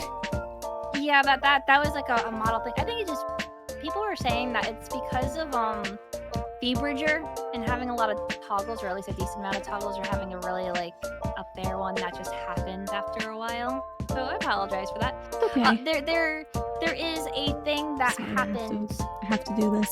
Oh, do you want me to do that as well? If you want to. I don't know how to flip my model turn ways. So you hold down Control and Z, and then you use the scroll wheel to turn. Control. Oh my gosh, I'm learning things. Hold on, I'm gonna go like right here, if that's okay. Yeah, that's fine. That's perfect. Anyway, where was I? There's a thing in JoJo Part 4 where there's a giant electric transmission tower, and the stand's gimmick is that they have to get someone else to touch the tower, and then that person becomes trapped there. They did that concept, but with comedians trying to beat their friends to come out to a warehouse in the middle of nowhere at night, by the way. And some of them have like programs and shows in the morning or at whatever time to bait them to come into the warehouse so that they can be locked in a room. Oh no. And they go free. And then that person has to get someone else to come to the warehouse at that time. And it's a chain of it. And it's really funny. Oh my gosh, I need to watch this now. That sounds so funny.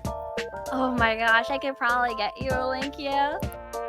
I know that like a lot of it is like super like copyright stuff, so you can't like show any of it on like stream. But it's so good, it's so funny. I have seen a few like snippets of Japanese comedy, but I've never watched like an episode of like a Japanese comedy show. I have seen the one, it's not really a comedy, it's more like physical humor where they try to fit into the tiny wall, and if they don't, they get splashed into a pool. Yep.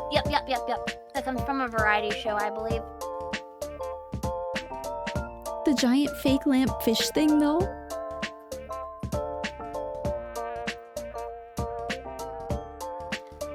I don't know what that is. I don't know what that is either. Legolas from Lord of the Rings was turning people into Terminators? He was?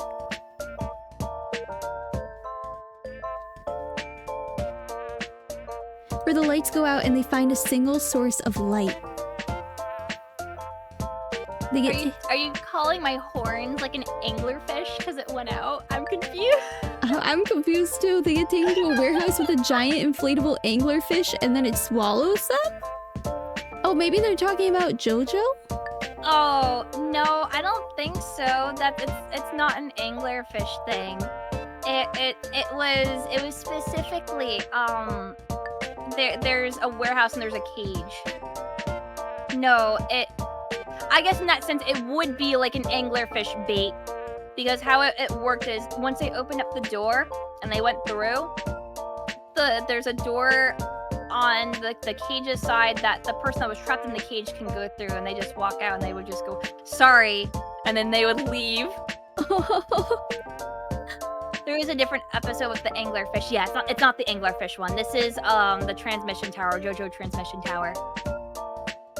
That sounds so funny though. Having to call someone in the middle of the night, like, hey, can you come here, like, right now? Yeah. Oh wait, yeah, the anglerfish one. I know what you're talking about. Yeah, we've seen that one as well. That isn't the one I was talking about though. Russian, I don't know what that means. You're banning player model? I'm not playing a game right now.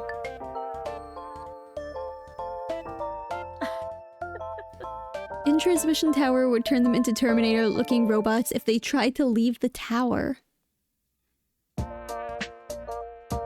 Have any of you had a glitch in the Matrix / personal paranormal experience? Oh my gosh, I have a ton of paranormal experiences. Like, a lot. Let me recall one of them. So, I was in 5th grade. It was fun day. And we were outside. And fun day was basically activities outside. You get like face paintings and like, I don't know, you play little games and whatever outside. It was the activity day for school. And I was on the side of the school where there used to be a trail that goes through like woods and stuff, but there was also just lots of like forest stuff, and there was a chain link fence that would surround the borders of like where the forest area was to block it off from kids running off into the woods, you know? Yeah. And I noticed that a bunch of my classmates were going up towards the chain link fence. And I decided to stroll over there as well. Because, to my surprise, there was a little girl swinging on a swing behind the fence. Mm-hmm. Now, it's fun day, and the best way that I can describe it is that the style of the dress was very Victorian, plaid and white, like white plaid, and pink. So it was very like a old styled Victorian dress. Like the best way that I can describe it is, do you know like the American Dolls line? Yeah, American Girl doll. The American Girl doll. Yes, she looked like she was a little American Girl's doll. Mm-hmm. And she was swinging on a swing on a tree that consisted of chains, like chain link chains, and a plank. And all of us turn to each other and go, "What the heck? Why is there a little girl dressed like this in 2004, swinging on a swing behind an area that we're not allowed to go in back of?" It's to the point that my entire class pulls up and another class pulls up as well. So there's about 40 kids that see this girl swinging on a swing. She was brunette. I could literally draw her for you. Dang, shared paranormal experience. And my friend goes, "Hey, little girl." She looks up at us, hops off of the swing, runs into the trees, and disappears before all of us. Oh my We gosh. call over a lunch lady, right? Uh-huh. And we go, there's someone who's like a kindergartner who was swinging on a swing on that tree, and we're all pointing at the same tree, going, "There's a girl behind there. I don't know. We want to make sure that she's okay, you know, because we're concerned if this is a kid that just like escaped and like is like abandoning school or something on fun day, and there's no like parental supervision, because all of the parents and stuff like that and the lunch ladies and stuff are running booths and stuff around the school Yeah. outside. So we get concerned and we're like, there's a girl out there that disappeared on us, that she ran into the woods." And then she goes out to the tree and she goes, "This tree, kids?" And we're like, "Yeah." And then she goes, "What are you kids talking about? This swing is broken," and shows us a broken swing. Oh my Like she gosh. pulls it up and it's not even attached to the tree, and none of us saw it actually fall down. Oh my gosh, that's so weird. That's so like So- creepy. All of us were told that there was no girl behind there. Mhm. We're not allowed behind there. Get away from the chain link fence. Don't look behind there. Don't go out there. Mhm. And there's no way that she disappeared just in a blink of an eye. She like vanished out of thin air. She ran behind a tree and just vanished. Yeah. Dang. And all of us saw that, and we confirmed with each other, like, did we all see what we just saw? And you know, all of us were like 12 at the time, and we're just going, right? And they were trying to tell us it's all in our heads after that. And I trying to noticed over gaslight the you. years, they were trying to gaslight us. And over the years, they let the foliage grow over that area so you couldn't see the tree. And eventually, they cut the tree down. Oh no, So her tree. yeah. So something very bad definitely happened in that area. Because, like I said, we have a path that's near that tree that leads into forest, and something could have happened because there are ravines over there. Unfortunately, is the worst way that I can put it. So we were thinking that she was a lost Victorian child soul that just manifested that day. The fact that And then- they cut the tree down though is so suspicious. Yeah. And after that, I was like, yup. Things just started happening to me after that. And I ran into a classmate not too long ago. I would say probably like 2 years ago, and I actually asked him about it, and I said, "Do you remember what happened on Fun Day?" And he goes, "Why, yes, I do remember. That was the very first time I've been gaslight in my life." First but not the last. Yeah, it was the very first time that he's experienced gaslighting. And I was just like, yeah, just making sure that we're not crazy and that we just didn't hallucinate that or anything, you know, haha. But I've had other experiences too. I've gone to Florida in St. Augustine. I was about to ask if it was St. Augustine. That's the oldest city like in America or something. Yeah, it was St. Augustine.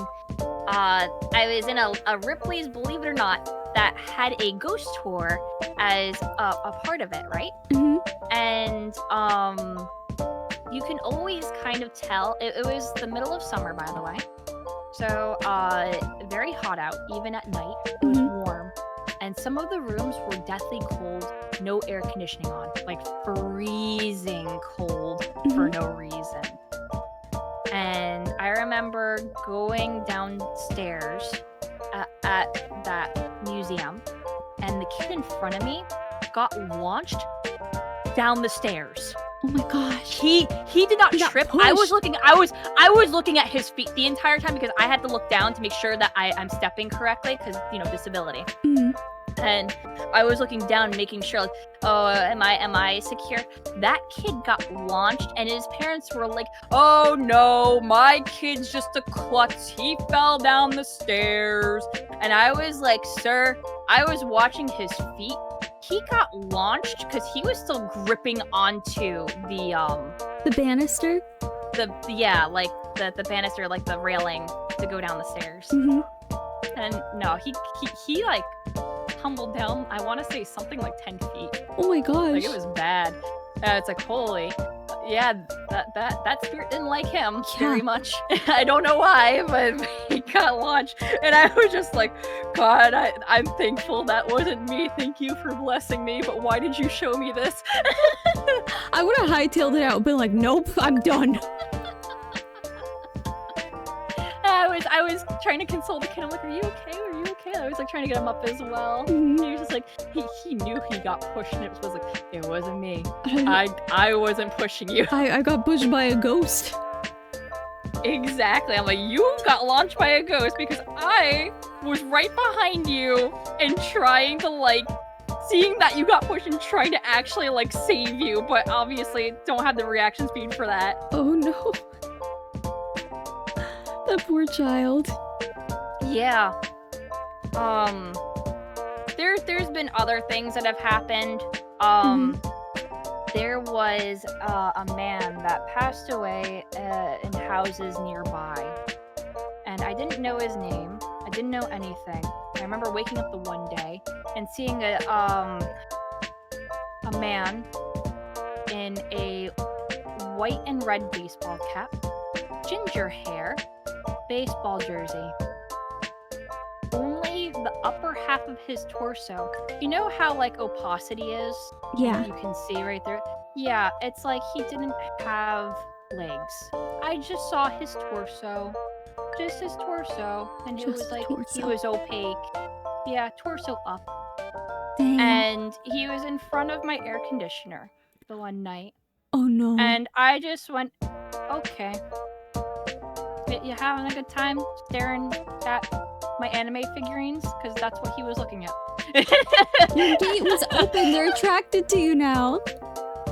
Yeah, like I said, I have so many stories. So that's what happened. And I only told my mom about this. And then the next day, she tells me that a neighbor saw the same thing without telling the neighbor about that experience at all. Local and haunt. A couple neighbors. Yeah, and then we figured out that it was a guy that died a couple houses away a while ago, and he just, like, has been roaming around looking in people's houses, and I'm just That's like, creepy. Oh, okay. I remember the one time, this was actually kind of recent, I want to say within a year. I was talking to my mom, and I was being very passionate about something. I forgot exactly what it was, and I was in the hallway, and I was just talking to her, and I was getting, like, really frustrated. And as I'm frustrated and I'm getting louder and louder and louder, our dryer opens. Now, our dryer is a handle push metal that you have to, like, open up like an actual oven. And it just comes slamming down while it was loaded. Oh my gosh. And on. And then I look over to it, and I go, do you mind right now? Thanks, I'm in the middle of something. And then just tell the ghost who's boss. Yeah, I'm like, excuse fucking you? Excuse? What do you want? I can't help you right now. And the sad thing is I've had other experiences before, but usually it's the really sad thing of, I assume that they don't know where they are and they're crying and screaming out for help. Oh. And that's always the really fun ones that can communicate. One spirit before has asked me what I was waiting for while trying to sleep, and I couldn't sleep, and I was just like, to you to fucking shut up. I am just sassy. I don't take shit from no spirit. That's good though, because if you, like, let them start harassing you, they will. Yeah. Which is true. I can only recall like 3 weird ghost instances. One wasn't even a ghost. I don't know what it was. It was actually last week. I have like the way my house is kind of weird. I have my setup in like this officey space, but my brother has to walk through it to get to his room. So I saw my brother go into his room. And then 10 seconds later, I saw my brother go into his room. And I said, "Didn't you just go into your room?" He's like, "No, I was in the bathroom." I was like, what the heck? That's weird. Yeah, that's weird. That was so weird. I was like, oh my gosh, something is in my brother's room. But I didn't say anything. It hasn't happened again. And then another time was I went to that one city in Georgia. I forgot what city. Savannah, that's it. And we did a ghost tour. And so two notable things happened on the ghost tour. So she took us to a really old historical house. She's like, sometimes in the window you'll see something. Looks like tonight you're not really gonna see anything, because we had like no paranormal activity on the tour. She was just kind of explaining like the history of the most haunted spots and the stories behind them. So I took a picture of the house, and then later when I was looking in the picture, you could see a face in the window. Yeah, usually that'll happen, or like the orbs. There were no inexplicable orbs that are just in like photos. There were no orbs in this one, but there was like a really scary face, and it was a really clear face too. I showed my parents. I'm like, oh my gosh, look at this. And then after that tour ended, my dad went to get the car because he had to park like a few blocks down. Photobomb Andy's, how rude. So my mom and I were standing in the graveyard, and we were like, I wonder if we could just talk to like a ghost. So my mom has had a lot more paranormal experiences than me. She's like exorcised a lady before. But she was like, okay, if there are any spirits here tonight, make this tree blow. And it was a windless night, and all of a sudden the leaves on the tree start blowing, so we start asking it questions. And what we could figure out was that it was a Confederate soldier that hadn't died from the war, but from disease. At least that's what it was telling us, because we could only ask like yes or no questions. Yes or no, yeah. We started calling it Daniel. We would be like, Daniel, did you die of typhoid? And then the wind blew. But it was pretty interesting. And then I'm trying to remember what the third one was. I feel like those were all three, maybe. There definitely have been weird instances. My mom's story is kind of crazy though. So my mom used to make house calls, not for exorcism, but like for other health things. And she went to this one lady's house, and there were nuns and a priest there, and she's like, oh, why are there nuns and a priest here? And she had an assistant with her at the time, and the nuns were like, oh, don't worry, we're just here to help out. Mom was like, okay. She just figured the lady was like a really religious Christian. And then she said that the woman, like her back arched, and she started speaking in tongues, and her eyes rolled into the back of her head, and the lights started flickering like classic exorcism movie stuff. And she said that like her assistant left. Her assistant was just gone. And the priest starts like praying, and my mom was like, I don't know what was happening. I just didn't want to die. So she said, demon, be gone. And like totally BS her way into pretending she was an exorcist, and everything went back to normal like a few minutes later. Listen, I believe in those stories. Like, obviously a lot of it is hammed up nowadays, but like exorcist things and like Ouija boards and stuff, don't mess with those. Yeah, I would never touch a Ouija board. That gives you the bad juju. Yeah, like straight those come up. with their own I know ghosts. that. Yeah, exactly. My grandmother is like a self-proclaimed like witch in a way. She dabbles, and she says that she's very white but sometimes gray, you know. Yeah. Very gray magic at times. And she's just, there are certain things where she's like, do not under any circumstance do XYZ. Yeah. And she would do like palm readings and stuff like that, and she's accurate with them. But the thing is that when it comes to family members, she won't tell you exactly what the readings are 100%, because she can see things like, oh, you're gonna get cancer, you're gonna get, I don't know, your loved one that you care about is gonna die really soon. No. Stuff like that as well. So How she accurate just like is she with it? It's scarily accurate, unfortunately. That is scary. She's been doing it for years, and she refuses to do it on me, for reasons. I would not want one on me either, so I totally get it. I wouldn't want someone to tell me like, oh yeah, your liver is failing in like a year from now. Count your days. Yeah. I remember a story where she's like, oh yeah, I did a palm reading on someone, and she was like, you're gonna have a problem with your teeth. And they're like, my teeth are perfect. They're pearly white and they're shining and this and that. And like a half a year later, they had teeth issues and went back to my grandmother and were like, how did you know? Magic. And she's like, I read it. It was in your fortune. Because I'm always like, I don't want to mess with that stuff. I put salt in my room once because I had like a string of unlucky things happen to me. So I just put salt in like all 4 corners of my room, and incidentally, all the bad stuff stopped happening. Sage with spirits stops that as well. I had to put that up because they kept trying to interrupt my sleep after a while and communicate with me, and it's just like, I can't do anything for you. Like, I can listen, but I can't interact necessarily, so sorry. Please leave me alone. I'm trying to sleep. Yeah, I'm just like, listen, I'm having sleeping issues right now, and you're not making things better.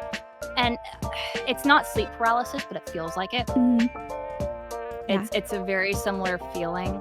Another story that I have is I was at my grandmother's house and I was sick.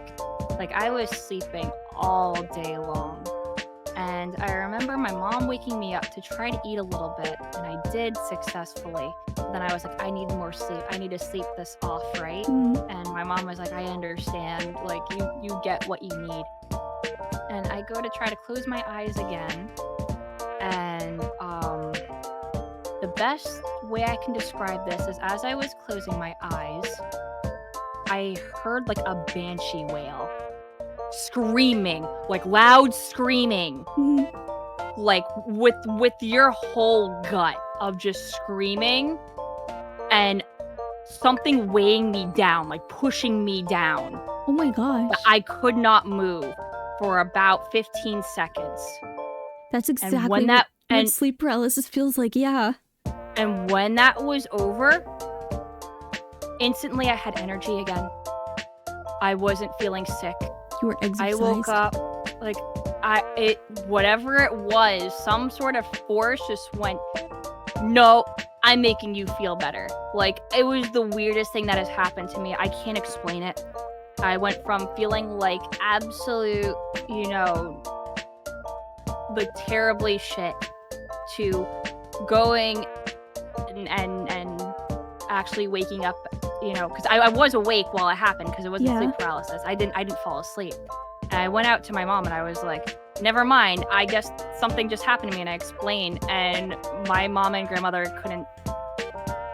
didn't know, and they're like, my grandmother's like, maybe it's my mom healing you or something. Why it sounded like a banshee or something, I have no idea. That was the sick getting expelled. Yeah. That, I'm like, it could have been that. And they're like, yeah, that's all I can explain. Yeah. That's crazy though. Yeah. Like, I've experienced sleep paralysis, and it feels exactly like that, where you can't move. And some of the sleep paralysis dreams are crazy, where it's like a shadowy figure standing over you, and other times it's like, I remember one where I have put my hand in the toaster, and it was like really, really vivid, and I couldn't move or stop my hand or take it out of the toaster, and then I just woke up screaming and I fell out of bed. Oh my god.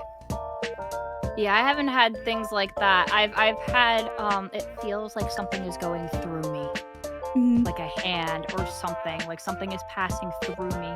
Usually my stomach, and that like freezes. It's really cold feeling, and you like shudder and freeze up, and that's usually what it feels like. But that's also what it feels like with spirits, and that's why sometimes you can't tell the difference between sleep paralysis and spirits.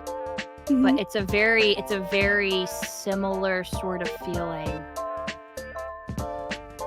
Yeah, we had our house like exercised with sage as soon as we moved in. My mom was like, we are not doing anything with that stuff. Yeah, my mom just put sage in my room because she's just like, I just don't want you being bothered. And I'm like, what? I'm just gonna tell them to like fuck off if they're being rude. That's all. Good on your mom. Is this why you don't want to eat ice cream? No, it's not. I really want ice cream. I want red raspberry Friendly's ice cream so bad. I know or rather black raspberry. I know it's not like the best swap, but Luigi's Italian ice is pretty good too. It is, and the thing is that it sucks because I feel like that'd be worse because it's more cold because ice. Yeah. And I have a brand chain in my area, Rita's Italian Ice, and they do like gelato and stuff. Mm-hmm. And I wanted to get them because they're seasonal, and they end in like October. And they come back around March. Yeah. And in order to have it again, I have to wait till March No. because I couldn't eat sick. it. Oh, It was the worst. And I'm That's just like, man, that's just like the one thing I wanted to have before they closed up for the year. that really And sucks. I couldn't have it. Yeah. My family has a lot of their own spiritual stories. It's really fascinating stuff. It is fascinating. It also scares me a little sometimes. I'm not as afraid of it just because I guess I'm so used to it by now. Mm-hmm. But it's a lot of my family has spiritual things as well. Apparently my father does, which he told me about. And he's like, oh yeah, I see like spirits and whatever on the regular. Oh, you have the Oh. gift too? Oh, wonderful. My side of the family, of like my mom and my grandmother, oh yeah, of course, they do as well. So it's just like, oh great, I'm really sensitive to it, aren't I?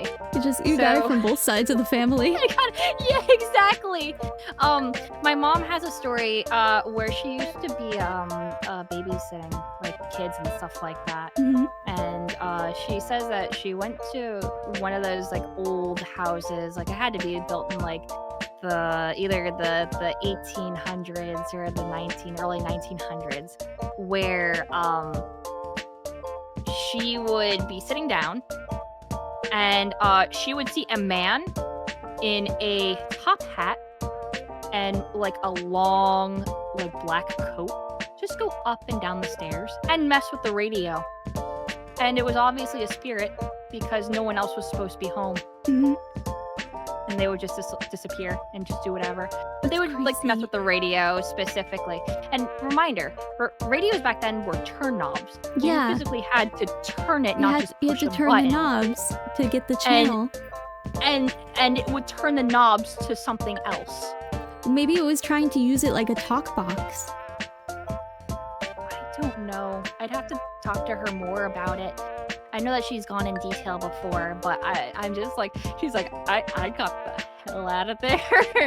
She's like, it would follow people. It would just go outside and follow people for fun. Well, it's bored. Yeah, exactly. What else is it gonna do? It's dead. What else is it gonna do? Sleep for like the rest of its life? Do ghosts even sleep? Don't know. In limbo? Who knows? That's the interesting thing. Things to learn about eventually, I guess. Yeah. Oh, wonderful, as if there's a curse on you. Oh, you do. Wonderful. My dad thinks that ghosts are all like bull honky, and he's like, I've been around plenty of dead bodies, and I've never seen a ghost. My mom specifically is a nurse. So she's been there when patients unfortunately pass. Mm-hmm. And she's like, there are times where the spirit of the person that just passed is preventing them from leaving the room for a while. Mm-hmm. And she's like, yeah, no, it's real. It's real. It's just people are more sensitive to it than others. Some have the gift, some don't. And can't explain it. Yeah. Can't explain it without having an actual experience of it. Yeah, my mom works in healthcare too, and she would have all these experiences in hospitals. Like she said, there was this one, she worked in a trauma hospital that was like from the 1800s and was refurbished to like be modern. And they had one ghost that they called Karen, and Karen would regularly come through rooms and do things like open curtains, and a lot of the nurses and doctors had yoga balls to sit on while they were seeing patients. So sometimes if you walk past a room, you just see the yoga ball like rolling back and forth on its own, or like bouncing up and down. And sometimes like the door to the stairwell would open and shut on its own. They'd be like, yep, there goes Karen again.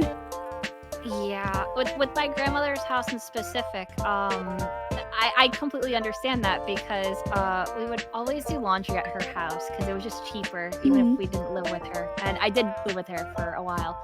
But she has old squeaky wooden doors that are like,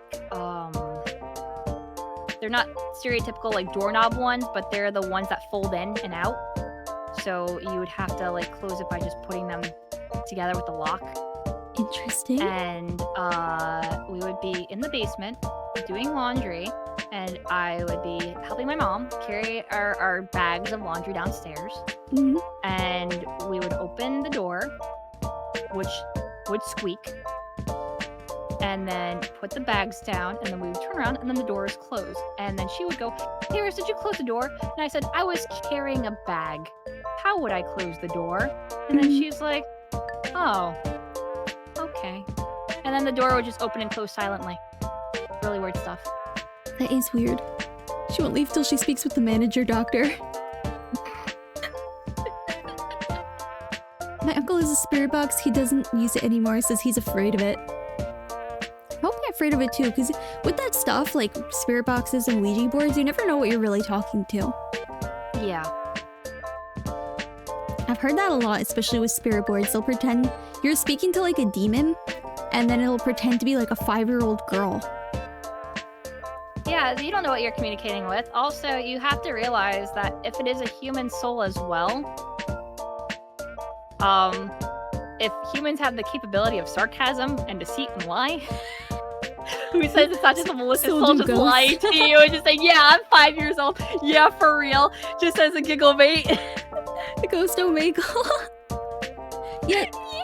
So a spirit box is a type of device that uses different radio frequencies to allow ghosts to talk to you. So it'll flip back and forth between a bunch of channels, and the ghost uses it as a channel to communicate, or demon, whatever you're communicating with. All 5-year-old girls are demons, so true.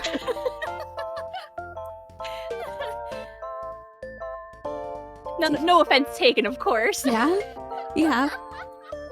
My dad has all sorts of experiences with spirits, and my mom had one once. From what I can remember, she ended up singing a hymn at the top of her lungs, and the spirit left her alone. It's neat that it left her alone.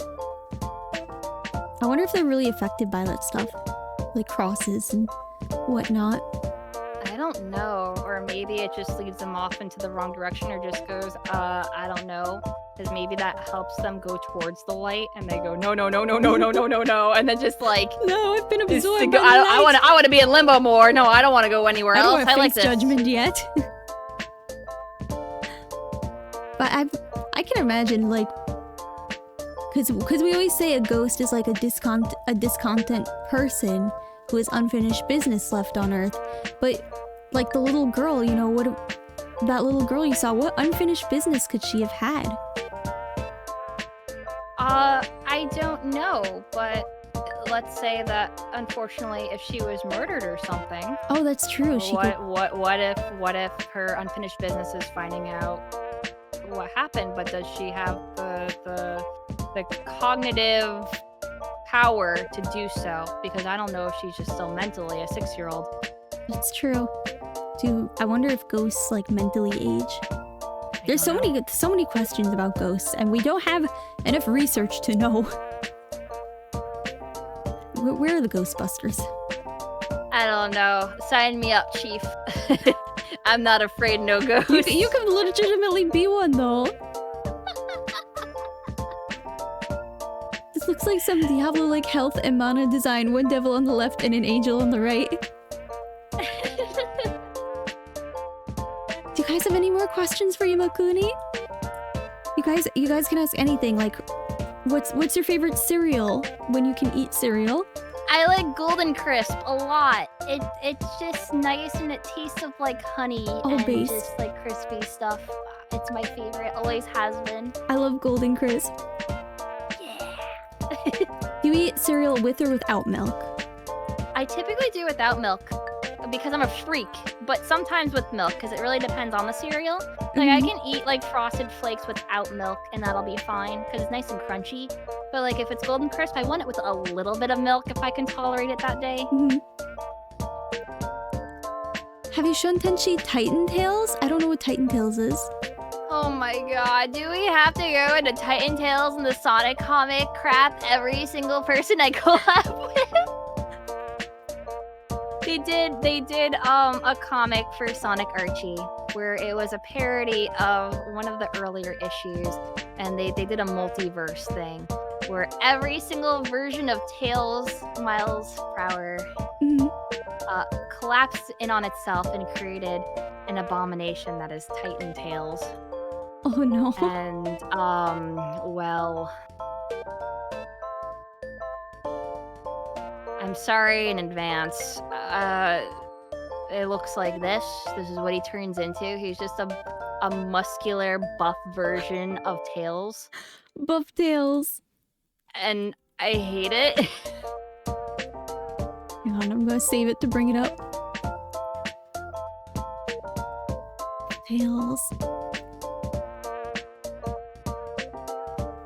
Oh, where did that save? Don't make me actually bring it up. Oh, hold on. Is it a WebP? Did it post as a WebP? I could always. I'm not sure. I'm looking. I'm trying to find where it went. Yeah, it saved as a WebP. So I'll give you Here it is. I found it. Okay. There we go. Buff Tails. It just disappeared in my downloads. Whoever invented WebP should stub their toe. Yeah, I know. I hate WebP. I will cry about it constantly, okay? It's terrible. I hate that Discord automatically makes you download it as one. It is our destiny. I wish that they wouldn't. Yeah, like I said, it was a mistake. It was like a parody thing on an earlier Sonic comic, and then they were just like, here, multiverse Tales, merge into one, become as one, become whole. Here. He's perfect. He's beautiful in every way. Thank you. Thank you. I know someone had a question up here. Where did it go? Risa, got anything to shill? Is what Nuna wants to know. I have new Halloween merch that's up for a little while longer. Oh, neat. On Ulu Market, but I'm also doing, I was one of the 900 streamers that were invited to the Twitch US Hype Challenge. Oh, cool. So I'm doing a subathon where I'll probably be streaming at like 3 in the morning and having fun. That's awesome. So if people want to check that out, yeah, feel free. My streaming hours, like I said earlier, are all messed up. So I'll stream anywhere between starting in the beginning at like 8 p.m. EST or starting at like 8 or 9 a.m. EST. Why? Because I'm a freak. She's built different. I have something I do want to ask. Of all of Rare's games, which are your top 3? Of all of the Rareware games?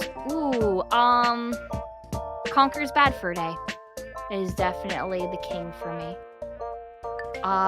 Banjo-Tooie, because I prefer Tooie more than Kazooie. And it's honestly a toss-up between Kazooie or Donkey Kong 64. I really like Donkey Kong 64. I think that it gets pushed to the side a lot. I've always wanted to play Donkey Kong. It's fun. I think that you'd like it. It highly depends on how long she's playing Maple Story. Wait, you also play Maple Story? You play Maple Story? Yeah. What server? The one with the number 1. I don't know which server it is. I just joined the one my friend is in. I'm in Reboot. I think. Mr. Soffit, are you here? He's the one that knows the information. Mr. Soffit, I'm summoning you. mod. Spam ping him. Everyone ping at Mr. Soffit. He'll see it eventually. We need to know. We need to know what server. Risa, when are you going to release your first music single? Let's just say my actual music single. I'm not that much of a singer. I'm very shy. I can probably do covers and stuff, but I'm not confident in really like singing or anything.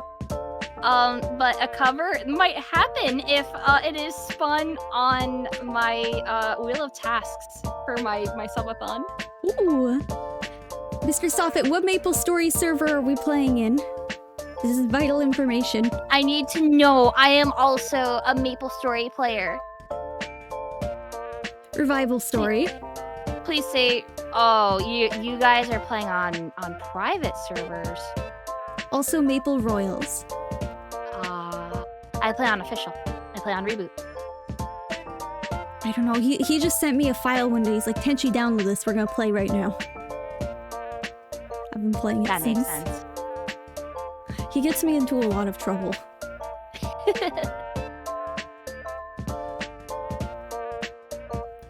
I saw someone else's question. Can you tell Tenshi the story behind Boom equals Knuckles? Alright, so I have a Sonic OC. His name is Boom. Mm-hmm. And I love him very much. I've had him since, gosh, I want to say it was 1999 or something. 1998 or 1999. I forgot which exactly. It's been so long. I have it documented somewhere. But I would be on DeviantArt a lot because drawing is a hobby for me. It's not. I'm not the greatest at it, but it's a hobby, and I would doodle Sonic OCs constantly. And one time, I decided that I was going to commission someone to have a plushie version of my OC. And then it was getting shipped to me and got stolen in the mail. No! And because of it, there were a bunch of people that were hunting Sonic plushies on eBay at the time and saw that my plushie that I commissioned for me wound up on eBay. Oh no! Under Knuckles the Echidna. Under Knuckles! Under Knuckles the Echidna! So that was like the running joke. I have a screenshot of it. I just have to find it. It's somewhere. It's in my Sonic OC folder. The audacity. I know, right? So now my friends will bully me and be like, "Yup, you're OC. Knuckles the Echidna. You made him. Yup, that's the one." That's so funny. It's so tragic. Oh my gosh, it really is. I would be so upset if someone stole my mail. Like, I'm lucky that I don't live close enough to a post office where I have to go to like a PO box and get stuff. Mm-hmm. And we still had a time where one of my really awesome followers bought me something off my throne, and the post office lady gave it to the wrong person. Oh no. I was so upset. It was a cow nightlight. It was so cute. Aww. For me, it wasn't delivered to my post office. It got stolen at customs. At customs? It was coming from the UK. Oh. It got stolen at customs, which is why everyone was like, wait a minute. I can't believe the thing. How? I can't believe they done this. I've also had something stolen at customs, but it was just a wig. That still sucks, though. It does, and I tried calling, like, the carrier and USPS and customs, and they all blew me off, and they're like, sorry. USPS. Yeah, they suck. Sometimes sucks. I have 3 claims open with them. It's been months, and they haven't done anything about it. Here's my Sonic OC, my main one. That's the most recent ref sheet that I have, but I'm still looking for it's somewhere. I probably just have to search Knuckles and I'll find it in my pictures. I have too many folders. I'm just scaling him down.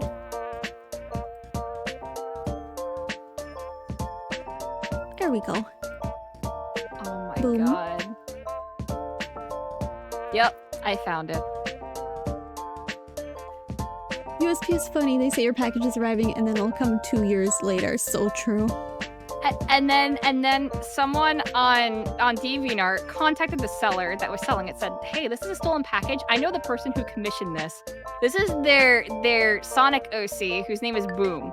And then they went, "Oh, okay, thank you." And then still tried to sell it because they corrected the name. Oh no!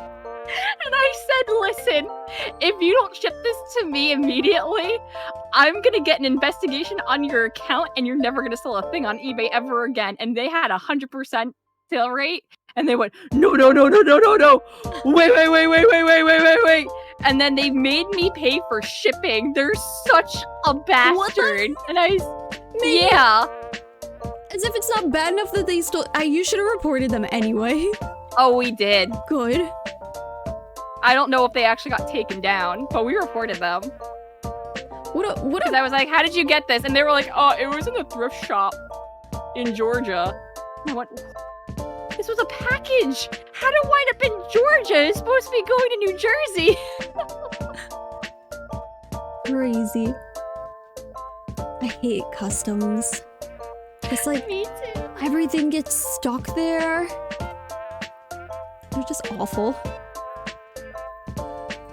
I don't want to deal with the post office, and yet I pay for a PO box because, you know what, I'd rather just do that and have them lose stuff on me, which they have before, than people having my address. So smart though. It's worth it, even though they're useless, like 10% of the time.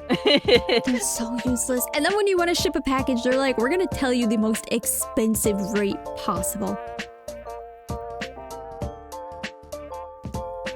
Whatever, as long as they don't keep jacking up the rate on the PO box every year. And if they do, I go, "Wow, that sucks." Anyway, I'll be taking my PO box elsewhere. I know UPS does PO boxes now. They do, that's why. And if their rates are better, I'll just go to my UPS because I have a UPS store right near me too.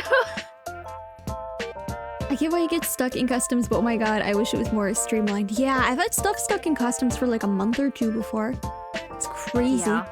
Especially during like the height of COVID, because I order a ton of stuff from China and it was just getting stuck for weeks. I would just sit there watching the tracking like, please go through. Please go through. My favorite thing is when I order something and then they don't tell me that it's shipping via boat carrier. And they're like, "Don't worry, it'll arrive in 3 months from now." And I'm just like, "What? I never asked for this. It's not even that cheap. And you're doing it by boat?" Yeah, sorry. You'll just have to wait. You'll have to wait. If it doesn't arrive by 6 months, that's when you can complain. Sorry. And I'm just like, what is this? Heckin' Taobao. It always sucks working with them. And then they don't care about you because you're an international customer. Yeah. When G Fuel is flagged as the Coca-Cola. Heckin' G Fuel. How does it take a month by boat? I don't know. Somehow it takes longer by boat, even though I think transatlantically it's like a week. Realistically, it takes some... I don't know. And I know sometimes the shipping carriers fall into the ocean, so if that happens, you're like SOL. Yeah, that's why I'm like, if it's just by like carrier now, I'm just like, that's okay. I'll just like pass sometimes. I'll just like, I'll get this from other means. Thank you. Did it get there at least? Did your boat stuff get there? Yeah, it was a Kirby plushie. I got an Adeline plushie. Oh, nice. And it was via like Throne, and Throne is like, yeah, I got it from Japan, and Japan via boat carrier, and I'm just like, why? It's so much cheaper to just do it via like mail anyway. Yeah. It's not even that big. Like, come on. Yeah, it finally got there after 3 months. I thought it was lost for a while because they didn't tell me it was via boat. And then they were like, no complaining until after X amount of time. And I went, okay. Just have to wait. Drone is so silly like that. It really is. I've only used it a little bit, but at this point, I'm just like, yeah, I'll put some stuff on it. But in reality, I'll just like slap in my P.O. box and be like, hey, you want to send me something? Probably for like cheaper. Just send it to my P.O. box. I don't care. Yeah, it's like $5 or $6 cheaper to not use Throne. Yeah. But the reason I use it is because I don't want people to send stuff to my P.O. box, which is like in my neighborhood. Yeah, that makes sense. And then there's always the potential of actually knowing your name as well and stuff. Yeah. I'm in the position that people know what I look like. People know my name. So it's not as bad. It's not threatening. It's not threatening. If people want it to be threatening, then there's a really neat thing called the law system when it comes to harassment and stuff. Yes. And I'll just say, as humble brag, I have successfully gotten a stalker of mine thrown in court multiple times and won. So I'm not afraid. I'm gonna need your advice on that. Like, genuinely. Yeah. I have 2 of them, and it has been very difficult. Document and archive everything that they send you, especially if it's harassment, like really bad harassment, like threats. Yeah. Just do that. The police told me that too. They're like, keep a record of everything because we legitimately cannot do anything until you are physically harmed. And I'm like, wow, that's great. Not for me. They took it seriously when they started threatening my life. Or making assumptions about my life, I'll say. So, they will elevate it if it keeps getting to that point. Thankfully, they've never threatened my life. One of them would just send, like, I don't know how they got my address, but when they started sending, like, lingerie to my address with notes, be like, you would look really good in this. And then I threatened, I called their place of work, because they worked for the government. I said, hey, here's some of the stuff that one of your employees has been sending me. And it pretty much stopped after that. And then occasionally he would, like, make alt accounts to like my cosplay posts. And then the second guy just started texting me one day. I don't know how he got my phone number even. He just started texting me stuff like, I need you, come back to me, please. You're the only good thing in my life. And I know this is a different guy because this guy also went to jail for like a felony because I reversed. You could pay like $1 and reverse search anyone's phone number. Yeah, exactly. And that's probably how they got your phone number to begin with, because you can do that with anyone online, including like address and stuff like that, which is a scary thing, which is why I always advise people to scrub all of their personal information, especially if they're a VTuber and want to be super anonymous, off of everything if they can. Yeah. But with that, I feel you, because I had to do a similar thing where I got letters in the mail and I didn't open it up. I handed it to a detective and I said, this is yours, you can read it. I have no idea about the contents in it and my fingerprints aren't on it. And they just have that as evidence. I still haven't seen it because I don't want to. Yeah, but it was an entire written letter to my house when they shouldn't have my address. That's so scary. Yeah, it was really messed up. But that's when they handled things and took it seriously, because they're like, okay, this isn't cool. Like, this is now unsolicited, like, harassment. Yeah. And my jurisdiction just took it seriously because they know. And the really neat thing is that I'm also on their anti-SWAT list because they know about because they know you're streaming. Yeah, so they're like, if there's anything when it comes to like guns and whatever, or I'm gonna harm whatever, like a false accusation, they already know to like they would come to the house and they would tell me there are accusations about this before even doing anything. That's good. And seeing the situation, and it's just like, thank you, and they're like, yeah, no, we know. Mine did not take it so seriously. I called the police crying, and they're like, okay, here's what you have to do. Just take screenshots of everything. You don't interact with them. If you have a phone that shows that you read their texts, put yourself like on ghost mode so they can't see that you've read their texts. But this guy, once I blocked one number, he would make like 3 more to start harassing me, and I would block all of them. That's what happened with me as well. It would be like over like Skype or Twitter accounts and stuff like that as well. And the best thing is to just use an archive tool that just archives the page, and especially if they tag you or say anything, and you just have that documented. You have archive pages and collect them. So being realistic, mine stems back from over 15 years. Wow. It's probably like 15 years now. So actually before I started streaming, they were obsessed with me. And then as I blew up, they, I guess, resented that I became popular. That's so... people are scary. Yeah, no, listen. There are some weirdos out there. Not everyone is a weirdo, but there are people who very clearly pass over that boundary, that break that boundary. Yeah. When I see like big VTubers like Gura and some of her fans who are actually like legitimately obsessed with her and they're dating her in their mind, I'm like, man, you don't even know you don't even know her age. You don't even know her real height. You don't even know what anything. You don't know what her favorite food is. This is all made up in your head. This is scarier than the ghost stories. Yeah, this is real life, and the 2 of us already, experienced that. Yeah. And that's a thing, and thankfully I haven't had anything happen in a while. Knock on wood. I just try to keep my distance, and if things start back up again, then I'm just one phone call away from someone getting indicted. That's all. That's good to have. Thankfully, it's been like 3 or 4 months since the last stalker tried to contact me, and I know that ever since he got out of jail, he like left, because this was happening all when I was living in my apartment at college, and he thankfully does not have my address.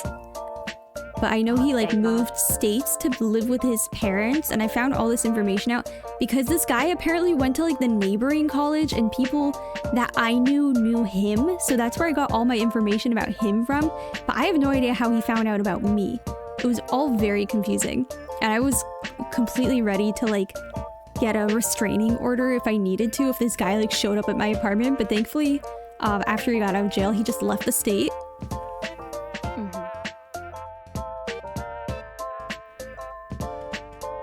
Well, at least you're safe now. Yeah.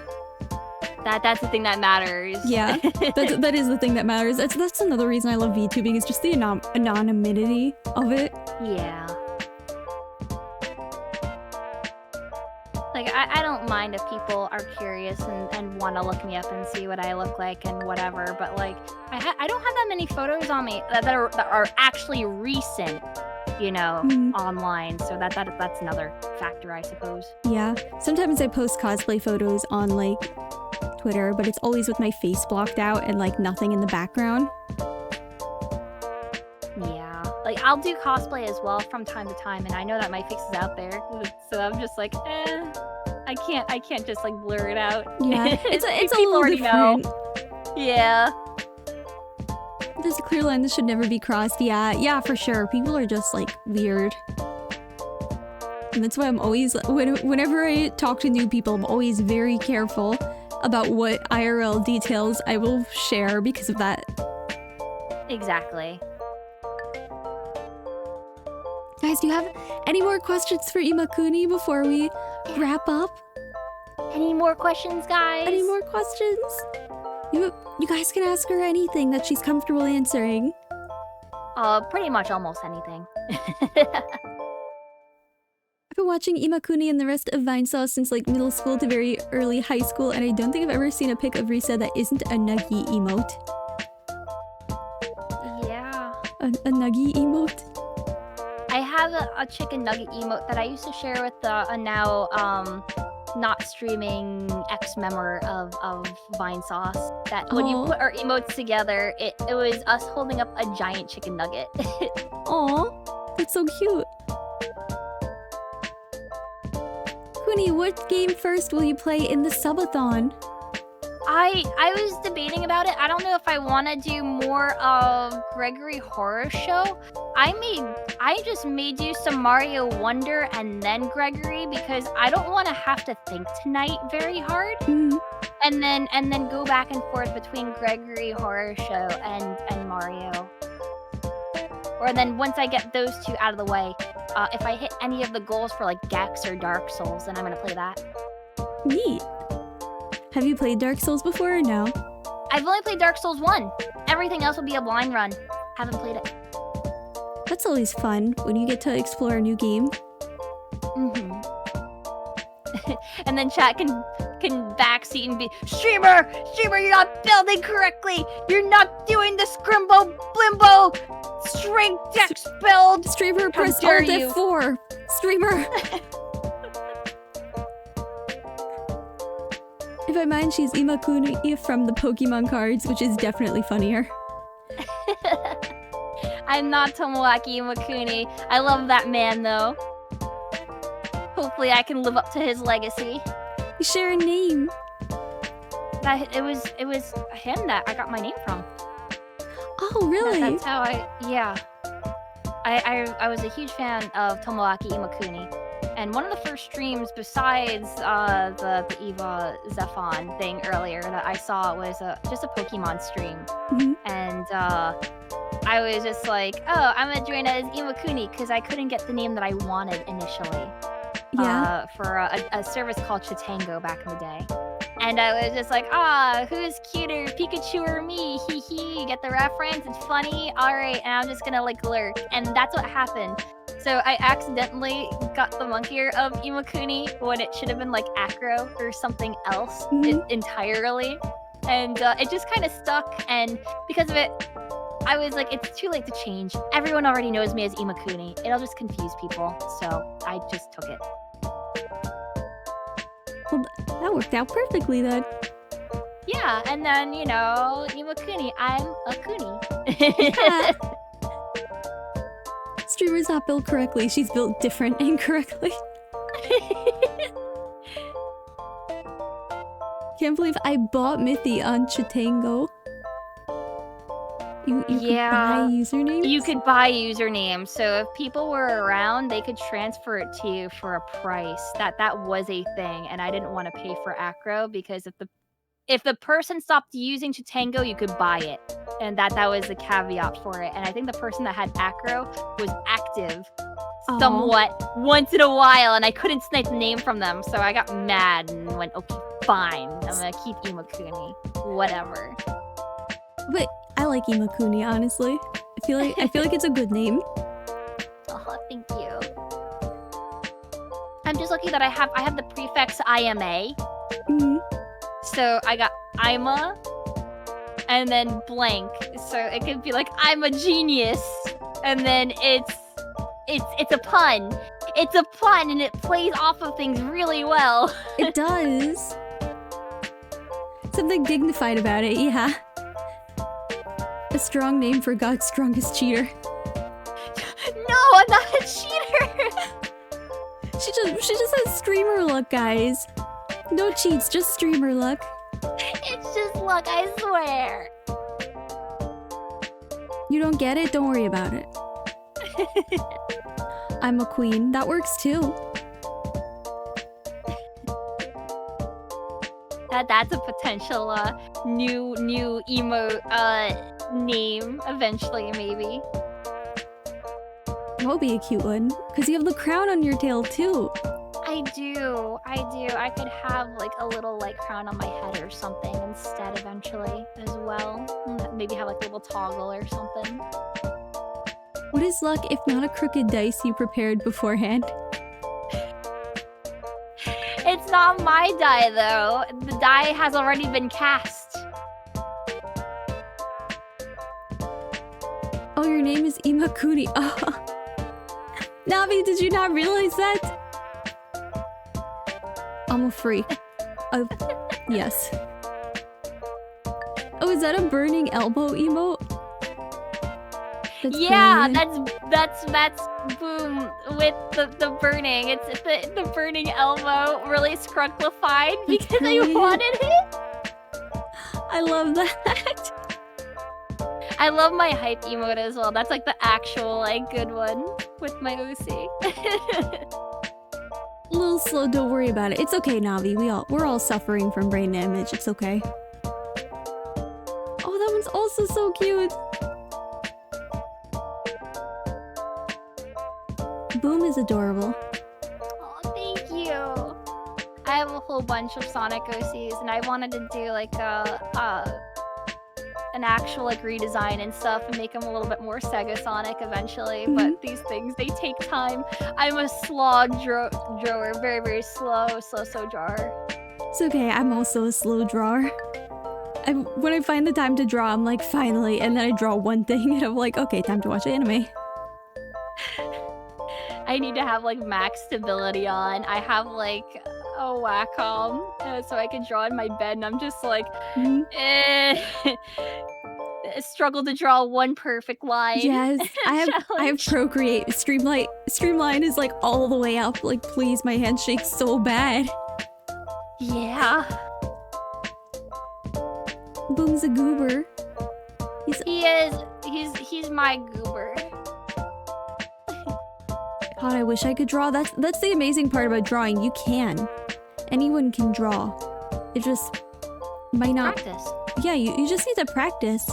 You're not born with innate talent to do anything. Like, I hate to break it to people. Some people are more inclined towards a certain thing, but no one is born with, like, an innate raw talent. You have to practice and learn.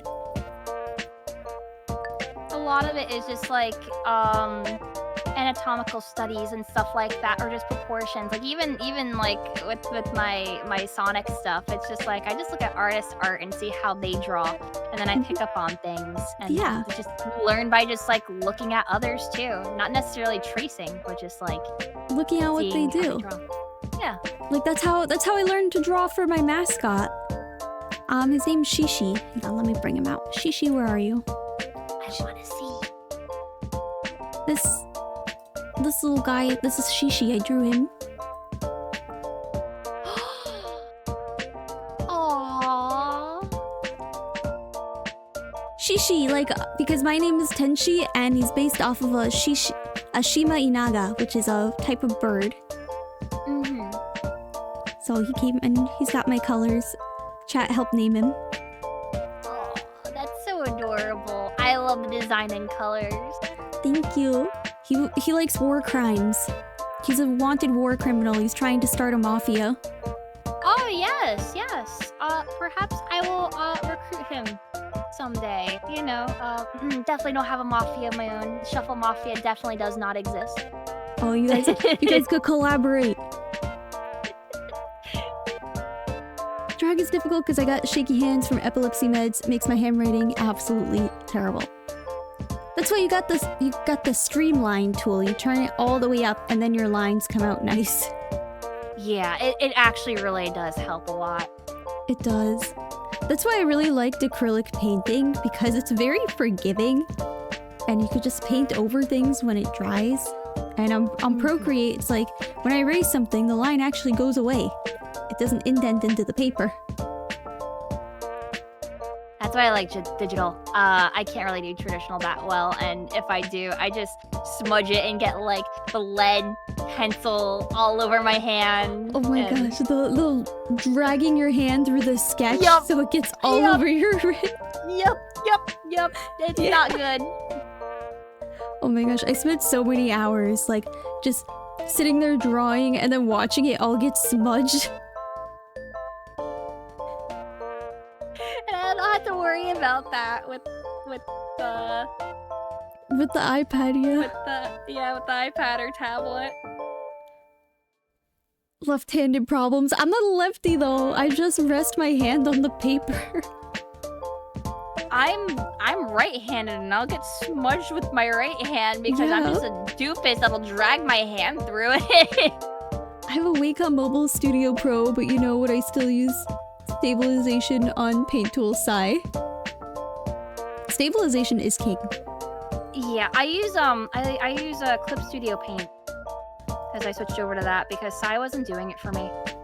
I heard CSP is like the best for drawing. It gives you like the best DPI and all that. Yeah, it's fantastic, and I bought it before they did that the 2.0 and tried to do the monetization. I think they went back on it, and they're just like, now it's just a flat upgrade and not a monthly thing, and I might consider that if it's good enough. I've heard, yeah, that they offer like 2 options now. You can do the flat. Because I remember reading all the drama on Twitter. Oh yeah, like, Sam, and I was just like, I literally bought it a month before the drama happened, and I was just like, ooh, don't do this to me. Please, no more subscriptions. I don't want subscriptions. Please don't turn into Adobe. That's why I'm not using Photoshop. Yes, I would be willing to buy so many more things if they were not subscription. I wish companies knew that. Yeah, like, listen, you put out a really nice, like, pen pack or something, I will buy it. Just name a price. Seriously? I'd rather just do that and do, like, microtransaction, please, like, just brushes. make me pay $5, that's it. Yeah. I don't want to pay 99 cents a month for your silly tool. What is stabilization? Oh yeah, George is a professional animator. He works on, like, movies and stuff. Ah, gotcha. George, stabilization is that nice thing that you turn up all the way and then your lines come out really nice. It's actually, I love going to George's streams because he draws, and then I specifically say things to make him stop drawing. Distraction tactic. It is, it's great. His streams are so fun. I need to use Clipboard, but I don't know what happened to me. I used it all of my charity postcards, but after I moved to my new tablet, I haven't been able to get it well. I don't know, that sounds maybe like a contact them. Professional, you are a professional. Someone's getting bullied. With love. With love, it's always with love. He did my follow and sub notification, but he didn't know that's what they'd be used for. Guys, any last questions?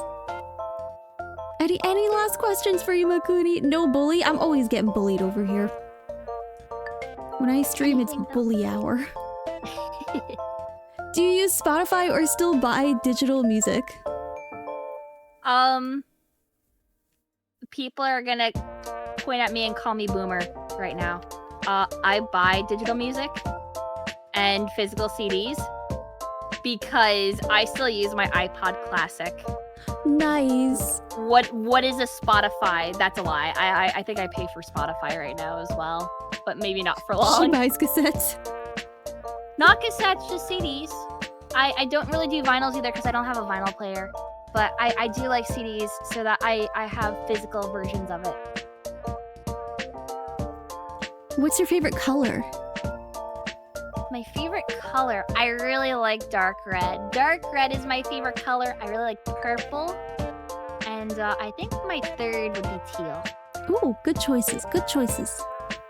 She used to buy physicals for Monster Rancher.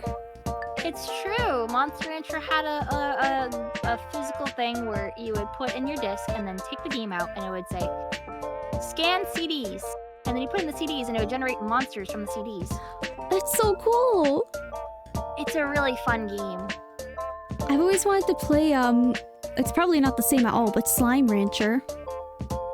Slime Rancher is a little bit different. I haven't played it, but that's probably on my docket eventually. It looks so cute with all, you can like, you know, all the little slimes. I love games where you just collect like shiny things.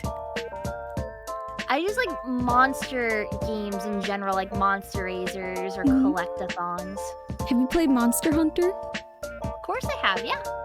I haven't yet, but I have it. And I want to play it, but it also looks hard. What one do you have? World. I love World. World is my favorite. Like, hands down, that is like the best one to actually start with. I don't like Rise at all. Yeah, when I was reading someone's review of Rise, they said, would you recommend this? They said, absolutely not unless you like self-torture.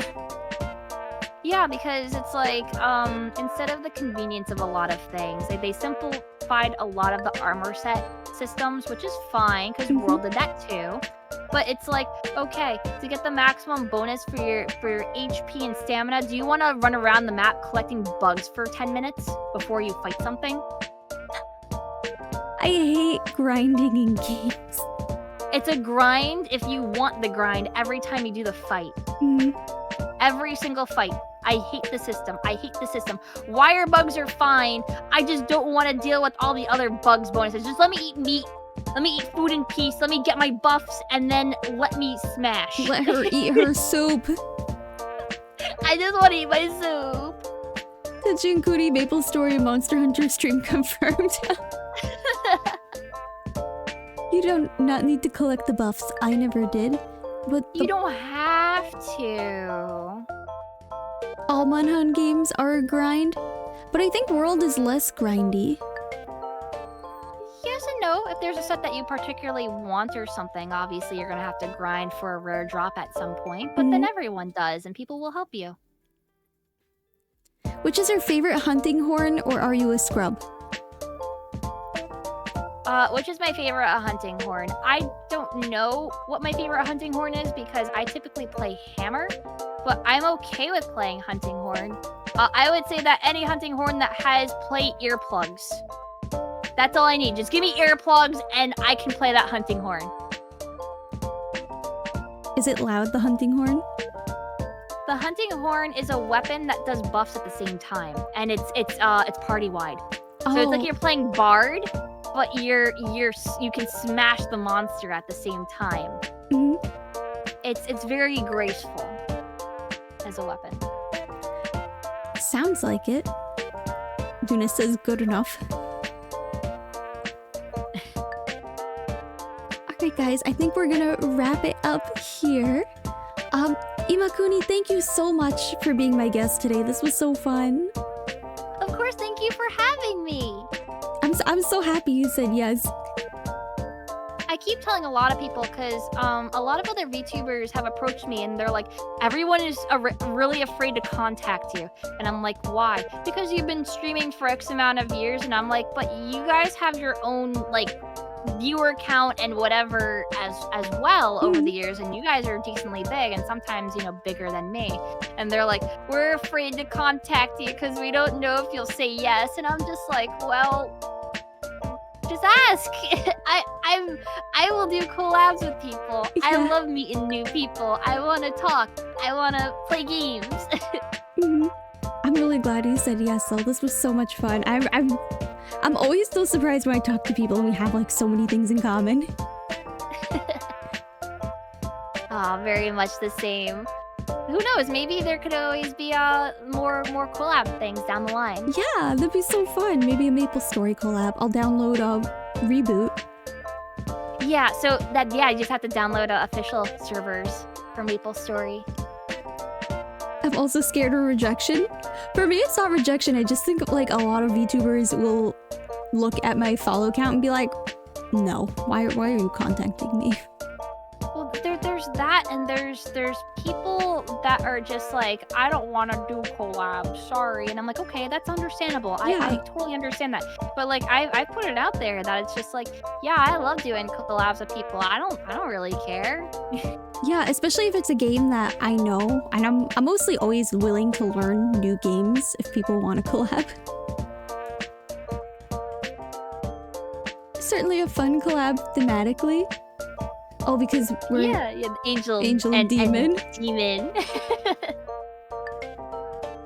Kind of the same color scheme, kind of almost. Oh, almost. We're like, you know, we're like. almost. Oh no, that's Shishi. Yeah. Opposites. Shishi, stop it. We're like polar opposite colors. I gotta flip myself turnways. Yeah. How tall are you canonically? Canonically, 5'1". Oh, taller than me. I think everyone's taller than me. It's my height in real life too, so I'm just like, whatever. That's what I wanted it as. Some people, they're like, oh, I'm 7 feet tall. Like, no. I would be very, very small. I think Rhea is like 6'5" or something. Oh god. She's a British VTuber.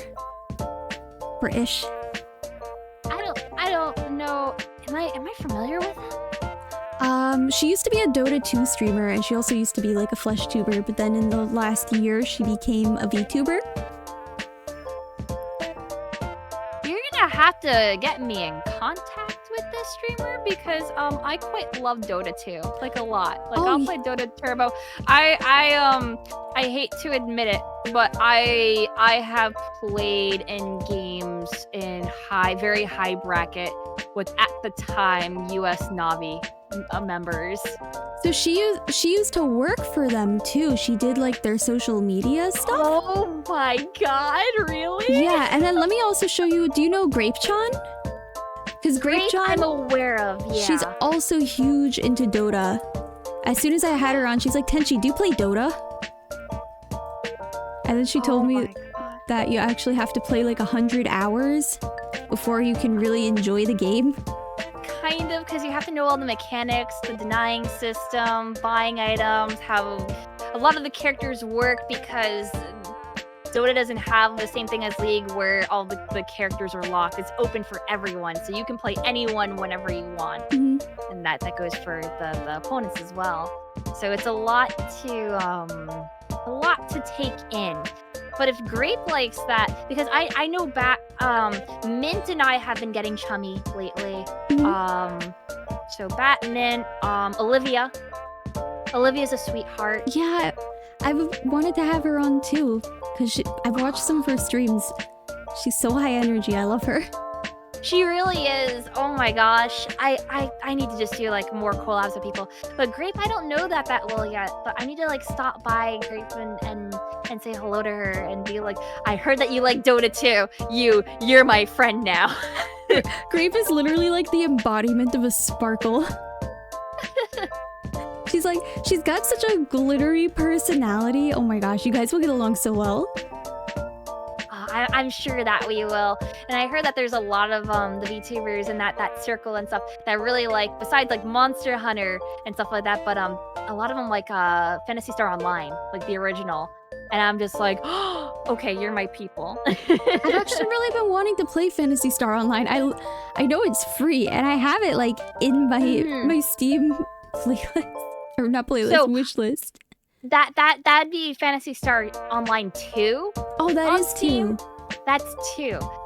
I want to play Phantasy Star Online Blueburst with people, which is the original version of PSO that was a PC release. And we were talking about it. I'm like, maybe we can do that soon. Maybe I can get a whole bunch of VTubers to go and do some missions and have fun. It looks like fun from the trailer. I don't know if the original is close to 2, but the trailer for 2 does look really fun, so I imagine 1 is probably a lot of fun too. 1's a ton of fun, 2 is great, phenomenal. 2 New Genesis, which is the new version of the game, that's what I went into earlier, because I beta tested for it. It's rough. It's rough around the edges. Oh no. It's not doing so hot, and they're focusing more on community creative content than actual proper content game and progression right now. So I kind of dropped it really early, but I might go back to it if they ever revise the game a little bit. Creep is a cat who's secretly human. Yeah, Pee-Pee Head. Her cat's name is Pee-Pee Head, and he bites her butt and pees on her bed. Oh my gosh. But if you ever see a picture of this cat does not look like a cat. This cat has the soul of a 50-year-old man. Oh my god. I'm gonna need a picture of that cat. If someone can give me a picture of this cat, I need to know. He looks so jaded. Hang on, let me get a picture.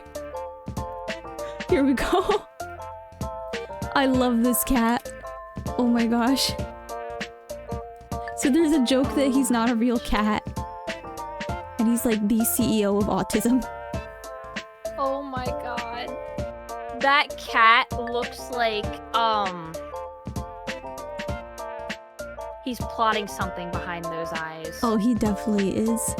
Oh, that second one is no thoughts, brain empty, gonna bite. I like to joke 100%. that he's a sleeper agent and he's just waiting for someone to say the word. Words to bite. Yeah. Take on. Emergency PP photos. I sent them to her, don't worry.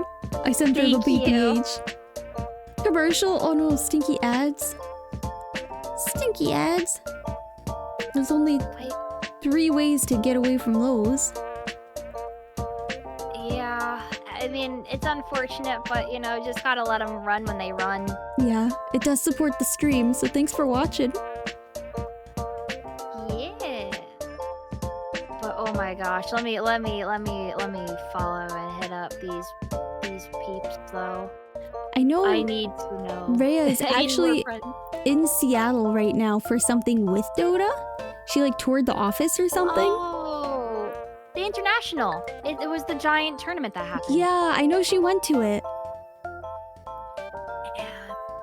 That's so cool. I never went to the international, but I've been to Dota tournaments in New York.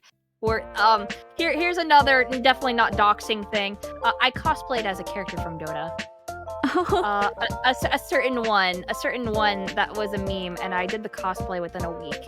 And it's probably one of my most famous cosplay pictures on DeviantArt. That's great. And I went to a tournament in New York in the costume, and because the character had a weapon, by weapon I mean shovel, hint, hint. And the New York staff was like, "Hey, you can't bring that in here." I'm like, "It's a prop. I'm just taking pictures. You can't bring that. That's a weapon. I'm confiscating it." And and everyone that was a cosplayer there, like, I turned up them all because there was a couple, and they're like, "Yup, they confiscated all of our weapons too. We can't even cosplay in here when we're trying to come here for this tournament to say hello, to support the teams. This is bullshit. Can't have anything nice in New York. Can't have anything nice in New York. They're so strict." They are. I mean, understandably so, because of everything that's happened. Yeah. But like, listen, I'm not a sociopath that's gonna start beating people over the head with a shovel. Please. If you ever cosplay that character again, you should take like a shovel from a beach kit. Like those little sand shovels for kids. Maybe, yeah. That'd be really funny. Can't believe Risa cosplayed as Muscle McBeefman.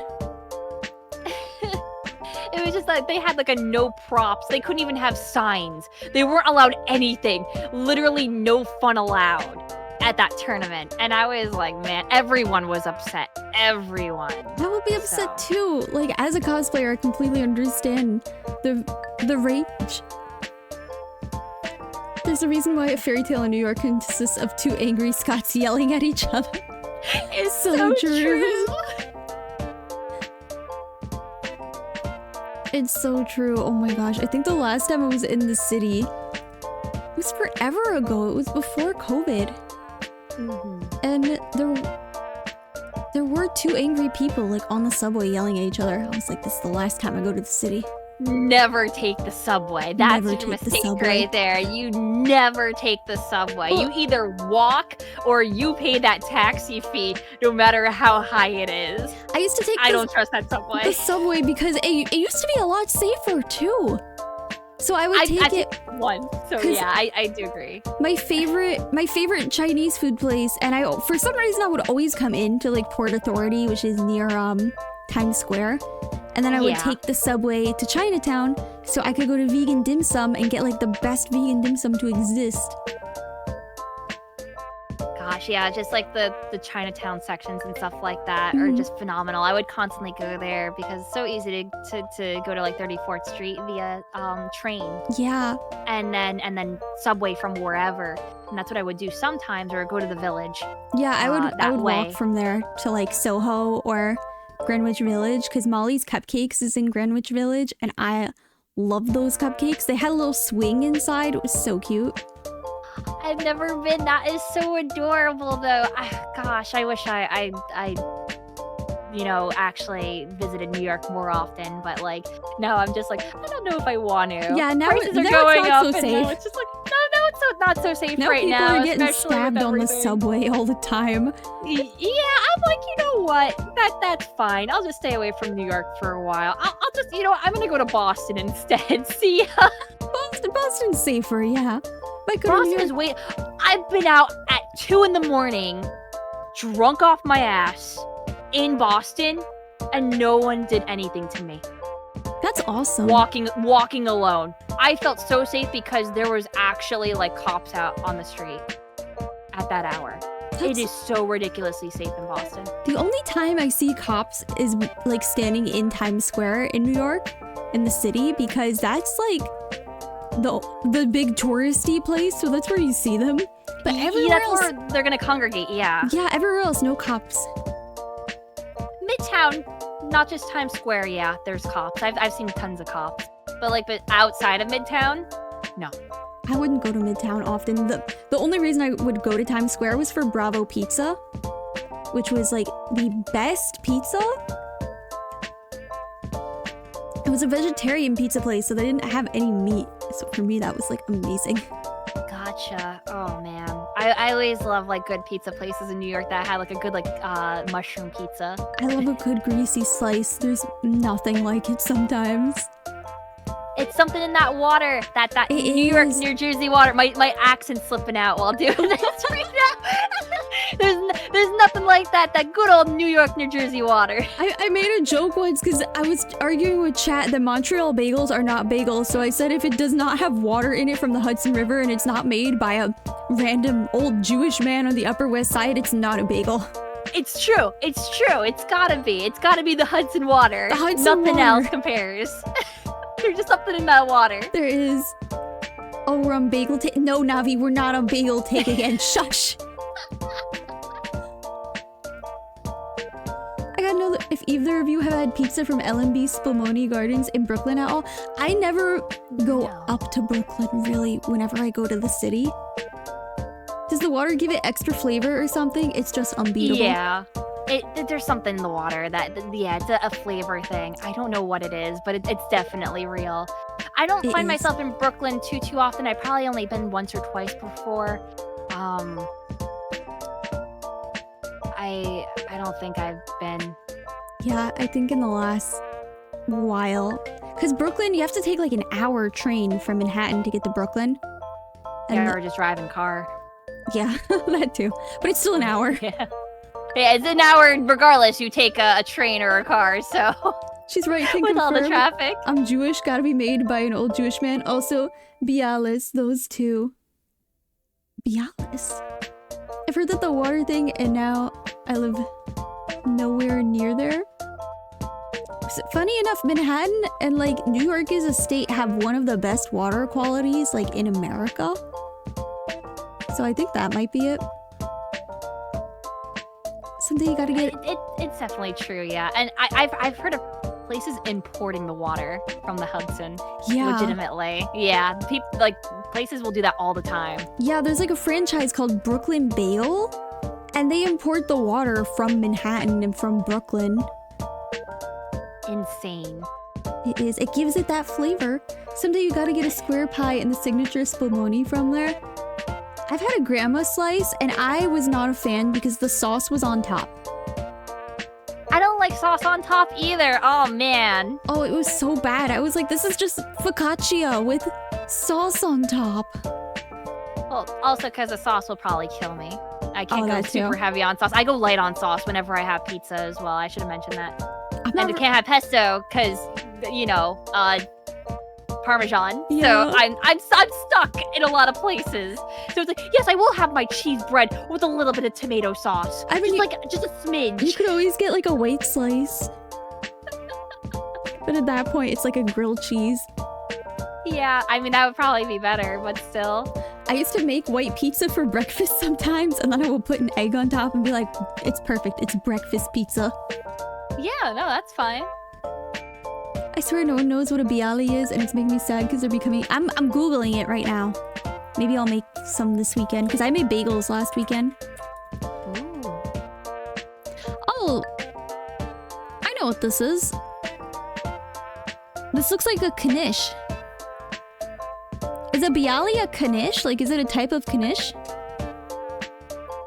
It's got onions and poppy seed in it. I think it's like baked in as opposed to it just being on like the outside of it, maybe? Yeah, it lacks a hole, which is kind of scary.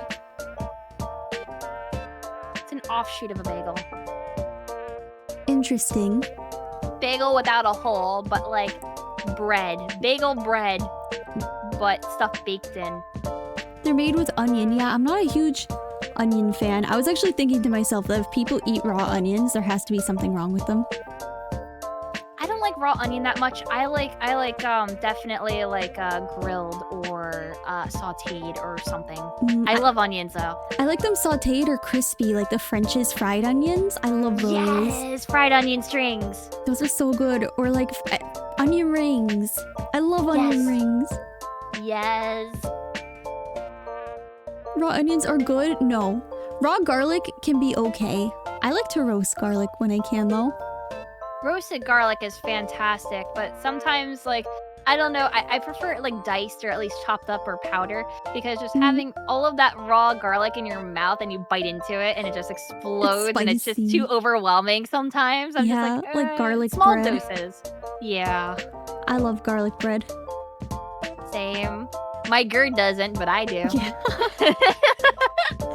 Sometimes I'm like, I'm just gonna take an extra dose of Carafate tonight and eat whatever I want. Oh, so you also have Carafate. Yeah, that would make sense. You also have Carafate? I do have Carafate in case of emergency, but I was on Carafate for a couple years because they didn't know what was wrong with me. But yeah, to coat your stomach and inside so you can eat better. Do you do the liquid or the pill? Liquid all the way, baby. Liquid. It works. I don't know what it is. It makes my tummy feel cold. Yeah, but it's good. It's soothing. It is. It really is. I have some Carafate that I might try before I eat ice cream. I kind of want to try ice cream, and then I just feel like there's just a little bit of Carafate in case I have the hurdy. just do the Carafate like 30 minutes before, and then eat the ice cream. Yeah, that's the typical what I would do before eating anything. Just like coat it 30 minutes prior, hour prior, and go to town on whatever. Yeah, I usually do it like right when I wake up in the morning and then right before I go to bed. I kind of like the taste of Carafate though. There's something about it that like it made it tolerable. Bubble gummy. Bubble gummy, yeah. Like Hubble Bubble. I'm not a big bubblegum person, but I kind of liked it. I don't think it's bad. It could be a lot worse. I hate medication that's like pina colada, like coconut. Oh yeah, that stuff is gross. That's like the worst. So I'm like, no. Or cherry. I straight up hate cherry. I like cherry, but there's the artificial cherry that's like the cough syrup cherry. Yeah, that's the one. Like there's this one flavor. Oh my gosh. I don't know if you have experience with mag citrate. The stuff that you have to drink for a clean out for like an endoscopy.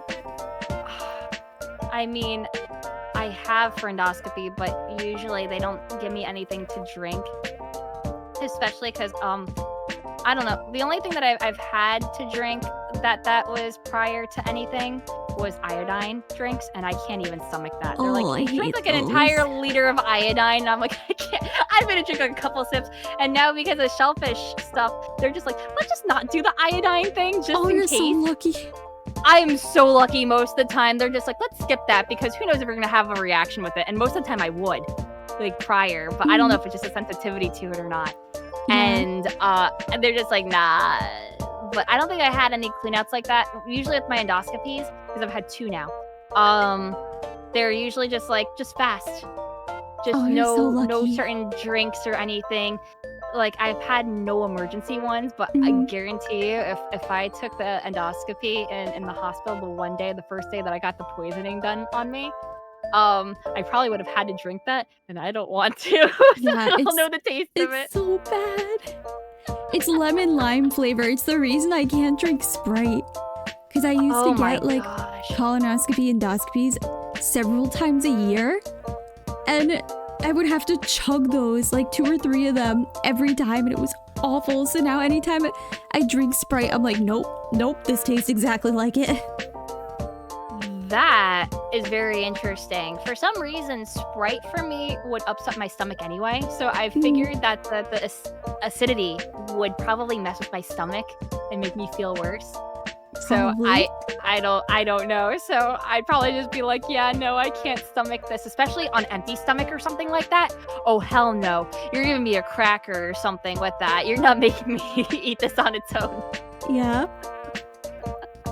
Unironically, I love the taste of saltines. I do too.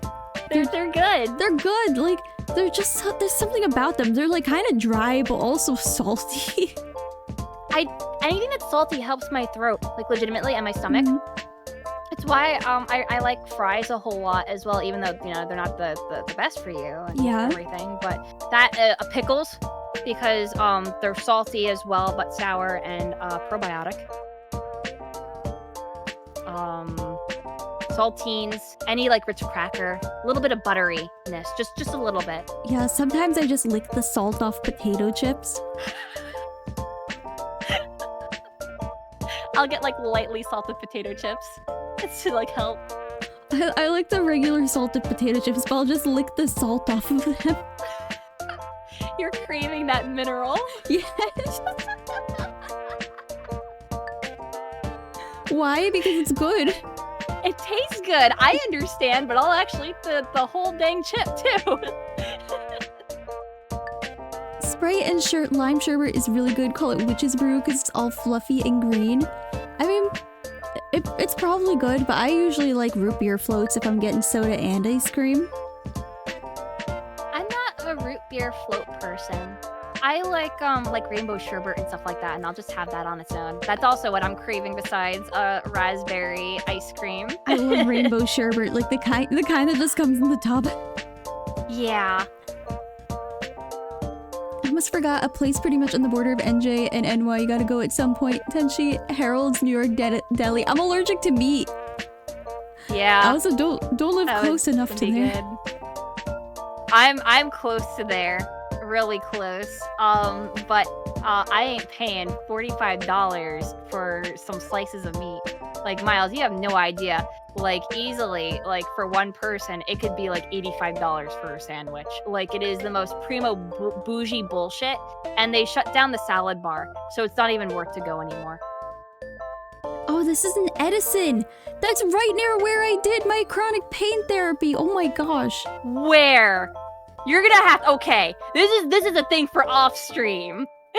Yes. This will be a thing for off. I will inquire more, but hold that thought for me. Just eat salt on its own? Sometimes I do. Sometimes I like go to the drawer where we keep the salt and I just put like a bunch on my finger and lick it off. Get lost in the Pine Barrens and fight the Jersey Devil. I mean, I guess. Why do you want to fight me? But you're not the Jersey Devil though. You're the luck succubus. Yeah, but I am a Jersey Devil. Oh, yeah. That's true. That's true. Off-stream meetup, let's go. I just told you guys I don't live close to there.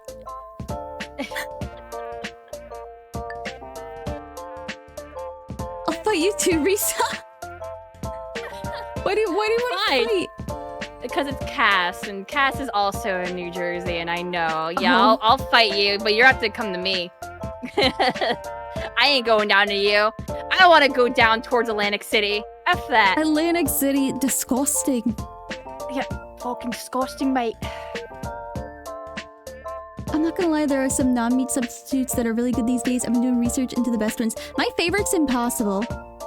I love Impossible, and I also really like the Beyond products, like their chicken nuggies. They're really good, especially in the air fryer. Stuff is magic. I don't have an air fryer. I just use a toaster oven for most things. I love my air fryer. At first, I was not convinced. I was like, this is the biggest scam. And then I got one, and my life was changed. I put everything in there. I put bagels in there. I put my fake chicken nuggets, croissants. Hey, if you want it crisped up. I'm also weird, and I don't like toasted stuff a whole lot. I'll just eat it raw. Like if it's a bagel, I'll just like just cut it in half and like, I don't know, eat it with a little bit of butter or something. I like most things warm, but sometimes I'll literally just go to the fridge and be like, okay, I'm just gonna eat the pizza from the fridge, or like just whatever cake is in there. But for me, it's more the fact that because of tummy issues, you should know, you're probably well aware of the brat diet. Yeah. Toast for me sends off signals in my brain that go, are you sick or something? So and then I associate nausea with toast. Brain goes, what is wrong brain, with you? My brain just goes, you're not eating toast. Unless you want to be sick, then I'm gonna make you think that you're sick. The only thing I can't eat is cold soup. You can't have a good vichyssoise. Have loved herself with toast. Toast is overrated anyway. If you ask a German, it doesn't matter what bread they eat. It's all toast. It doesn't matter if it's actually toasted or not. Vesti, are you still here? He tried to fight me on this once. I'll have to ask my local German, my residency mod, Anga, about that. She's also German. And I'll have to ask her and be like, all right, is all bread toast? Yes, according to like 3 Germans, I don't know if they were just on a massive gaslighting campaign, but according to all of them, all bread is just toast. The more crunchy a food is, the better. I like soft. I like soft. I think well. For me, it depends on what the food is. Like, I like French fries crispy. That's understandable. The matzo balls are the size of bowling balls. I feel like that's a deli standard, is to have a matzo ball the size of like your face. Just like one huge one plopped in there. I'm half German. I like toast more. Maybe it's genetic. Could be. How big are we talking? Send a picture on the Tenshi media channel if you want to. Oh yeah. I'm gonna shill my Discord to you guys. We do movie nights and community nights in there sometimes. Oh, heck yeah. Guys, any more questions? Any more questions for Imakuni? I remember I was on VTuber Talk with Jay, and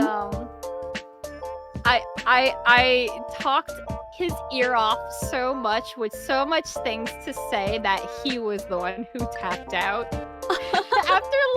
after like 8, almost 9 hours or something like that. It was like ridiculous. And he was like, I'm getting tired. You are so interesting. You have so many things to say, but I have to call it for my own sanity. And I'm like, oh no. You know that I won, right? I won. I can keep going.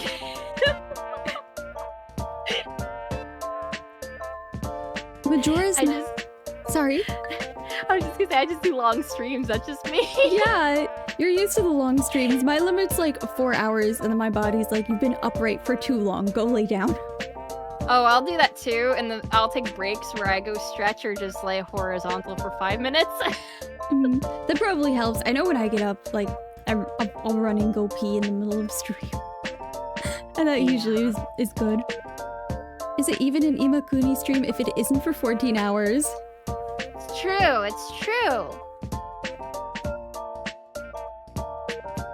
Did I do the Fall Guys event in Final Fantasy 14? Not yet, no. I don't know how long it's up for, but I haven't played 14 in like months. Majora's Mask or Ocarina of Time? Majora's Mask. Majora's Mask is my favorite Zelda, straight up. I can't understand how someone streams for 14 hours. I find it wild. Well, it is wild. When you're disabled and you're fairly sedentary and you can't do a whole lot but entertain your mind, you'll find that sitting down for 14 hours is actually quite easy. Extreme stream stamina, yeah. I have to like get up and walk around, or I get No, foes, you know better. No links. Gosh darn it, they've all been doing it today. No, it's absolutely okay. I know whole people don't know that I'm disabled. I don't fault anyone for it. I get mentally exhausted if I have to entertain for like an hour. It wasn't a link. So it'll be like for me,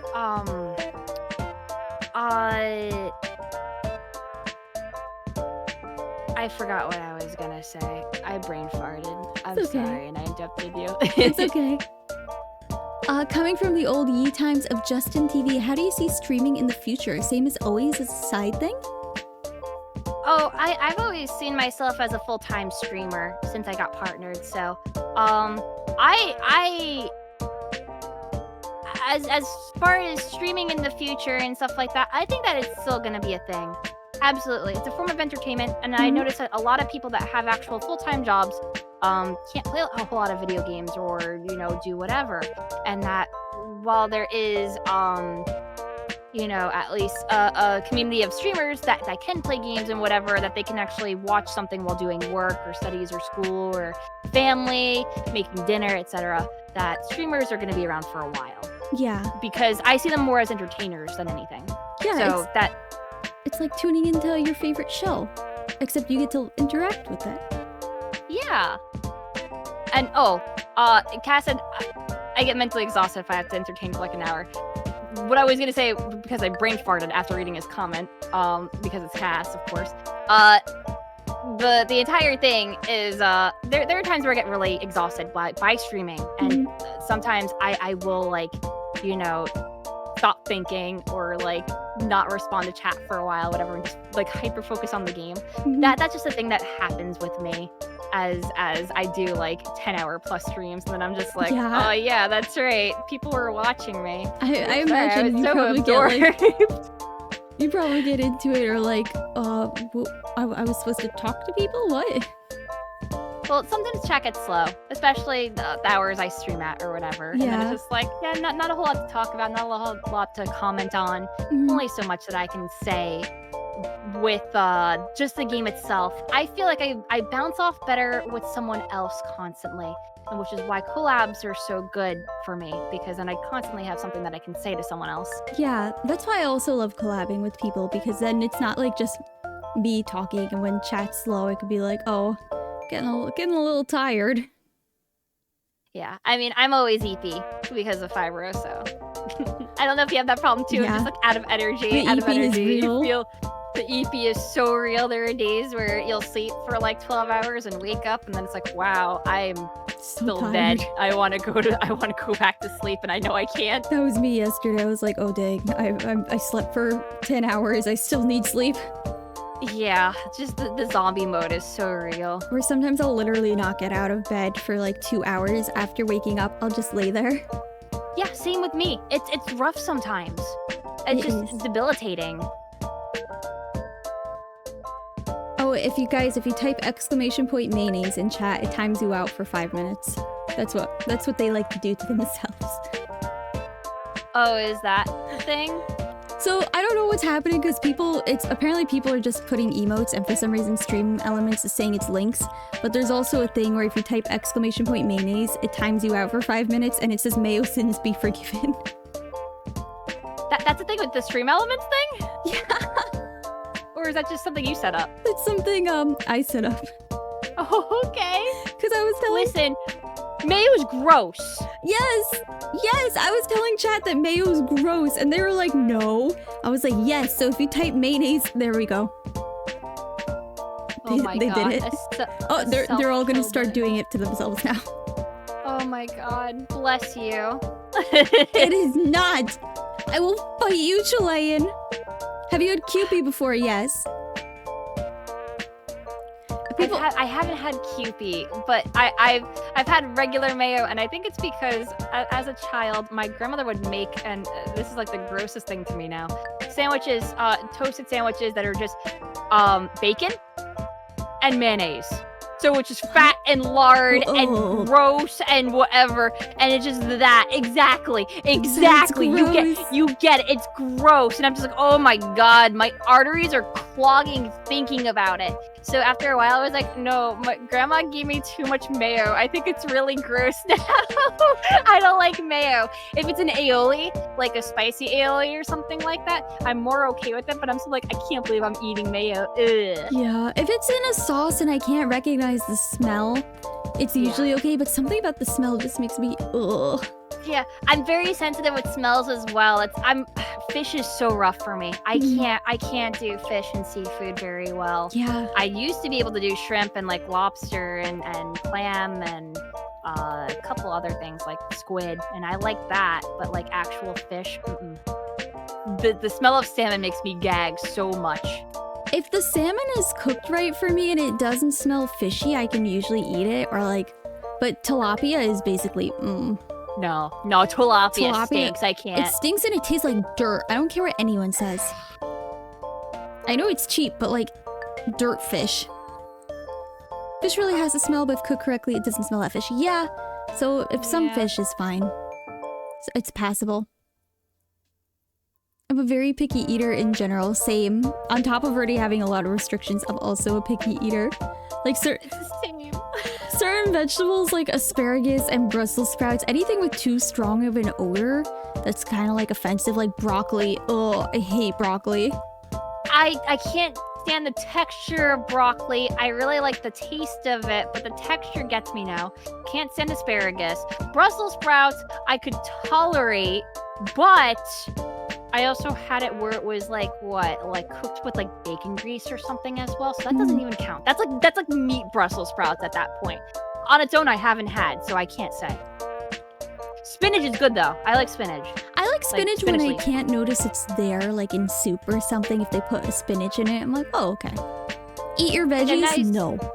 A nice spinach leaf with a burger is nice, but I don't like lettuce. Yeah. I can't stomach tomato. Carrot is okay, I guess. I really like bean sprout, green beans, peas. That's fine. And bamboo shoots. I haven't had bamboo. Bamboo shoots are really good. They're like crunchy, and I like to make mine with soy sauce, and it's really good. Ooh. I really like mushrooms, except shiitake, because I don't like the bitterness. The bitterness just makes me go bleh. I love enoki mushrooms. Which ones are those again? They're like the small, they look kind of like bean sprouts. They come in a bunch. The bunch one, yes. It's in ramen a whole lot, because they soak up the flavor. Those ones those so are good. Yeah. And also like, I mostly like orange vegetables, like squash, pumpkin. I do like carrots, especially when I don't notice them. Sweet potato, I like those. Yeah, sweet potato, yeah. Zucchini is good. Zucchini's like 90% water anyway, so it barely has a flavor. I can't do zucchini. It's too much just nothing. And even with like, it's a texture thing again for me. I can't. I like to grill it and then it's pretty good, like when it's crispy. Yeah, oh, cauliflower's okay. Cauliflower, is okay. If it doesn't smell. It all comes down to smell and texture for me. Yeah, that's why I won't eat asparagus, because like it's like biting into a piece of grass. Yeah, I've had it. That's why I'm like, no, I've tried. Boiled yellow squash too much is a side for dinner. Did you discuss the bagel felony yet? We're not talking about the bagel felony, okay? No bagel felony tonight. Well, chat's trying to trap you here with me forever. This is your fate now. Nah, they just want you to judge me for my crimes of bagel. Listen, I'm not judging you on bagel. What's the worst you could do? The way I eat a bagel is I scoop out the middle of the bagel and I dip it in cream cheese. I just saw your eyes go wide.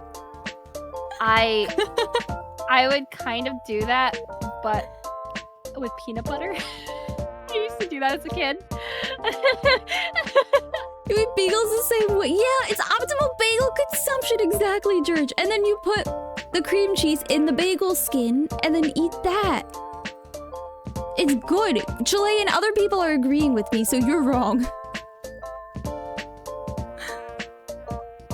But also, nowadays, I just bite the bagel. I'm just like, in my mouth. well, it depends how much time I have, or like if I'm making it a sandwich. How do you scoop out the middle of a bagel when there's a hole in it? Like the soft part. Yeah, you go around it, like the inside. You scoop out that. Yeah. Counterpoint, the other people are VTubers. VTubers. Oh. The bagel flesh, yeah. Have you ever had peanut butter and cream cheese? That's a really good combo. I haven't. I'm not too big on cream cheese. I'll have cream cheese icing, but cream cheese on its own, I was never really a fan of. Oh, I love cream cheese. VTubers, yes, George gets it. I stepped away to get ice cream. What is a bagel skin? Don't worry about it. Yeah, it's fine. Yeah, it was a you had to be here thing. New Yorkers have been doing the scoop bagel, and for some reason my TikTok has been full of discourse over scoop bagels. Oh my god. Better than my TikTok. It's just been full of TikTok shop. I don't know much about TikTok because I feel like I'm like the tech boomer here. I have an account because I had to make it for a giveaway thing, but I haven't really used it. I love that. Deep Dark Secret, I can eat an entire brick of Philadelphia cream cheese by itself. That stuff is good though. The Tempty cream cheese is very good too. Lox on a bagel, yes or no? That's a no for me. Too squishy. Yeah, no. I just went over everything with like fish and stuff like that. I'm like, I can't. I'm sorry. I like whipped cream cheese. Yeah, I like the whipped cream cheese more than the brick cream cheese. I use the brick cream cheese for baking, for like cheesecake. Yeah, that's fine. Cheesecake, I'm also not super duper big on. I've had it before, but the entire thing is that it's usually too rich for me. It is really rich. I like to make the fluffy cheesecake, which cuts down the richness and makes it like light and airy, so it's closer to angel food cake. Yeah. But with cream cheese. It's still good. Like I said, I'm fine with cream cheese like mixed with stuff. Bagel and Beyond, I think it's a chain NJ, or there might be the one, and I just doxed myself, has God tier whipped cream cheese. Well, time to see if Cass doxed himself live on stream. Everyone go to Cass's house right now. My mom used to make this awesome cherry cheesecake. Too bad I never got her recipe. Aww. Aww. Cheesecake is one of my favorite desserts, which sucks because I'm severely lactose intolerant. Just get good. Just be better. I say that as someone with severe tummy issues. There are 2 people with severe tummy issues in this chat. At least 2. At least 2. That's like the joke I make with my chat. There are at least 3 autistic people in this chat right now. I know for a fact. Fun fact, Cheesecake Factory has a birthday club, and if you sign up for it, you get a free slice of cheesecake. Nice. I am 3 of them? Oh, great. We have 4 now. I love the flavored cream cheese. Try flavor for savory or honey nut cream cheese. I'm gonna have to try that. Oh my gosh, we found a 5th autistic person. A 6th autistic person, guys. There are at least 6 autistic people here. Wait, now I have a new question. Were you the trains and planes autism? What do you mean, Tenshi? Everyone in your chat is your alt. So true. We're invading your chat. I'm convinced that I just attract autistic people. I'm not autistic as far as I know. I just don't like some things. I'm just built different. Yeah, I'm not autistic. I just have ADHD. I don't even have ADHD. I get brain fog from my fibro and stuff a whole lot. It's just rough mentally sometimes. Yeah, I get that. My ADHD makes me like on hyper focus mode, but also exhausted at the same time sometimes, because I tend to overstimulate myself. Oh god. I was showing my Discord today how many tabs I keep open on my computer at a time, and they were getting genuinely upset at me. How many at least? Hang on, I have 2 pages open right now. 1, 2, 3, 4, 5, 6, 7, 8, 9, 10, 11, 12, 13, 14, 15, 16, 17, 18 on one page. Yeah, okay, yeah. 1, 2, 3, 4, 5, 6, 7, 8, 9, 10 on the other. So at least 28 tabs open right now. Oh, okay, yeah, that seems normal. I think I have maybe 5 or 6. But that makes sense. And a lot of it, I mean, 4 of them are just, Twitter. For me, it's like I open a tab and then that tab is taking too long to load, so I open another tab, and then I remember something else I want to Google, so I open a 4th tab, and then I remember a manhwa I want to read, so I open a 5th tab, and then I go to Amazon for some reason because I needed to add something to my shopping list, and I just end up with a bajillion tabs. Yeah, I mean, that's absolutely fair. For me, it's usually just one site opened up like 8 times if it gets that bad. But it's usually me looking at a post, trying to find another post, trying to look at my profile, trying to look at someone else's profile, and responding to a DM all at the same time. Yes. So, I mean, that's a little bit more legitimate. That's why I love having 2 screens so I can have more tabs open. That's why I have 2 monitors as well. It makes my life so much easier. It does. And if people have been trying to convince me to get a 3rd one, they're like, oh, get a 3rd one, you're gonna love it.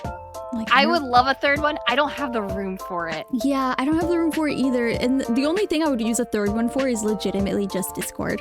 Because I'm always I would have on like Discord. chat or like Discord just entirely up there. Yeah.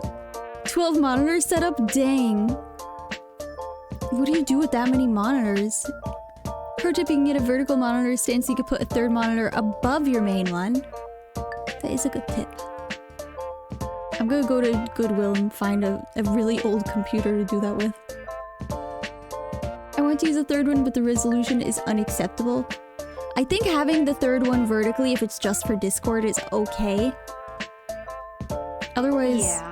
like the horizontal is the way to go. I don't know, like the vertical ones are like if you're programming or Yeah. if you're playing like a rhythm game or something, like you can put Groove Coaster on that monitor. But nah.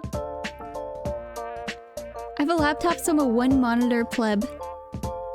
I have my computer set up to a TV. It's very unoptimal. Why is your computer set up to a TV? Actually, when I first built my PC, I looked into getting a TV monitor as a screen, and then someone told me you're very stupid because TV monitors you're meant to look at far away.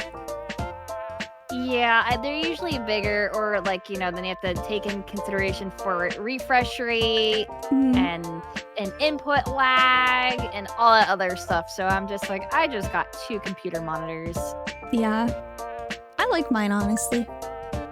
Yeah. I have a desktop, a laptop, and a workstation. Oh, and another laptop that I inherited, I guess, from my cousin. That's a lot. That's a lot of screens. Monitors are TVs, yeah, but they're meant for different, like, business. Yeah, different purposes.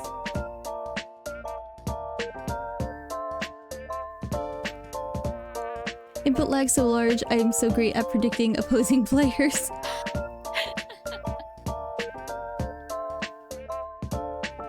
Nice. Alright, well I think, oh my gosh, it's already midnight here, I did not realize. I am so sorry, like I No, said, it's all good, it's all they're good. just trying to keep us here forever. What are your thoughts on bread? Bread is good. I like bread, I like soft bread. I like soft bread on the inside, but with like a crunchy crust on the outside. That's also fair. I just like all soft bread. Well, all bread is good, to be honest. I don't think you could have bad bread, except for like hardtack, which is legitimately bad bread. Yeah. And you know, chemicals in bread too. Yeah. Looking at you in my grocery store. I love making bread though. It's so easy and like it stays fresh. I want a good banana nut bread so bad. Oh, one of my mods has a really great recipe for banana bread. He's always making banana bread for people. Whenever I ask him what he's doing, at least 3 times a week, he's like, I'm making banana bread. Send me that recipe. I'll grab the recipe from him. Got any favorite streaming stories?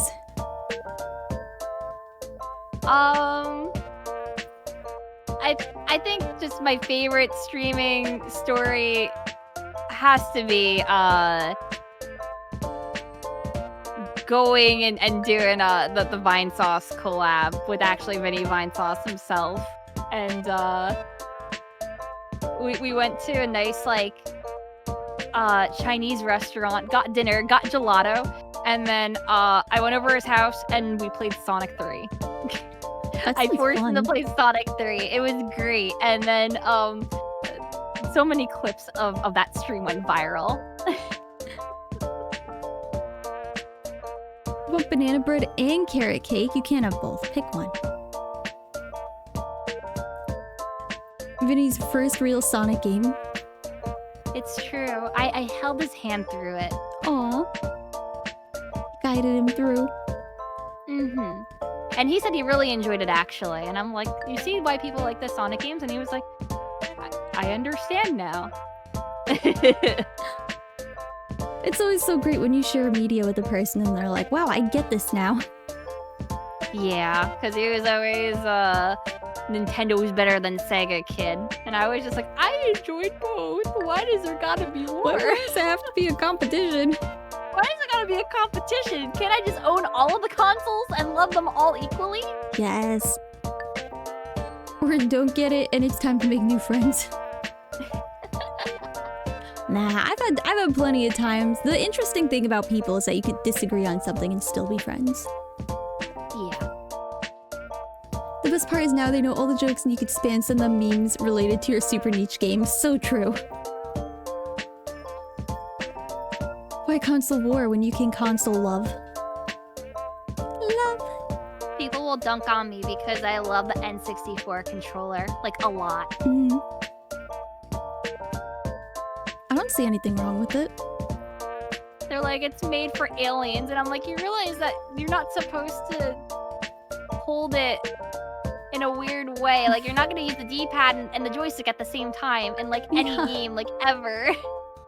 It's comfy. We stand the trident in this house. It was always hard for me to use because I was so used to the NES controller. That's fair, though.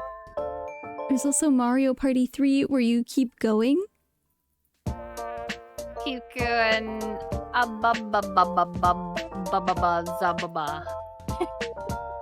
There's a mini game where it's A, B, or Z, and I like to make patterns in it, and then it'll just be like abba, abuzz, abuzza, and then it just and then it just turns into that of just babbling over and over and over. That's funny. Aga.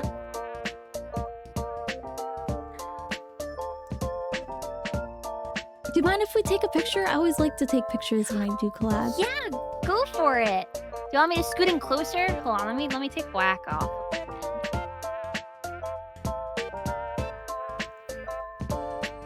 Scoot in nice and close. Great. 1, 2, 3. Oh, that's so cute. Aww. I'll send it to you.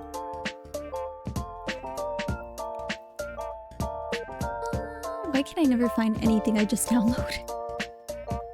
I find that saving photos in VTube Studio is always, it goes to like a weird ass folder. Yeah, it always goes to my screenshots folder. Yeah, the screenshots folder. Yeah. Why? I have a separate folder just for VTS. Why are you going to screenshots? 511 versus 6. Hand holding. Oh my gosh.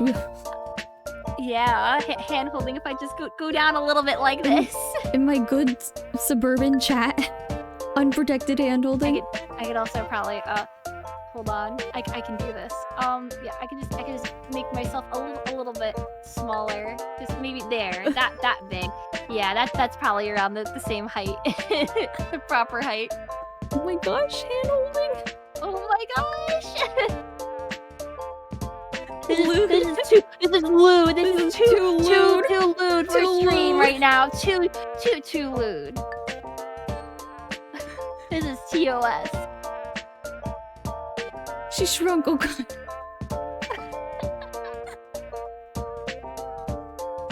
Cotton 4K, no! Oh no! Realistic representation of the devil and angel on my shoulder.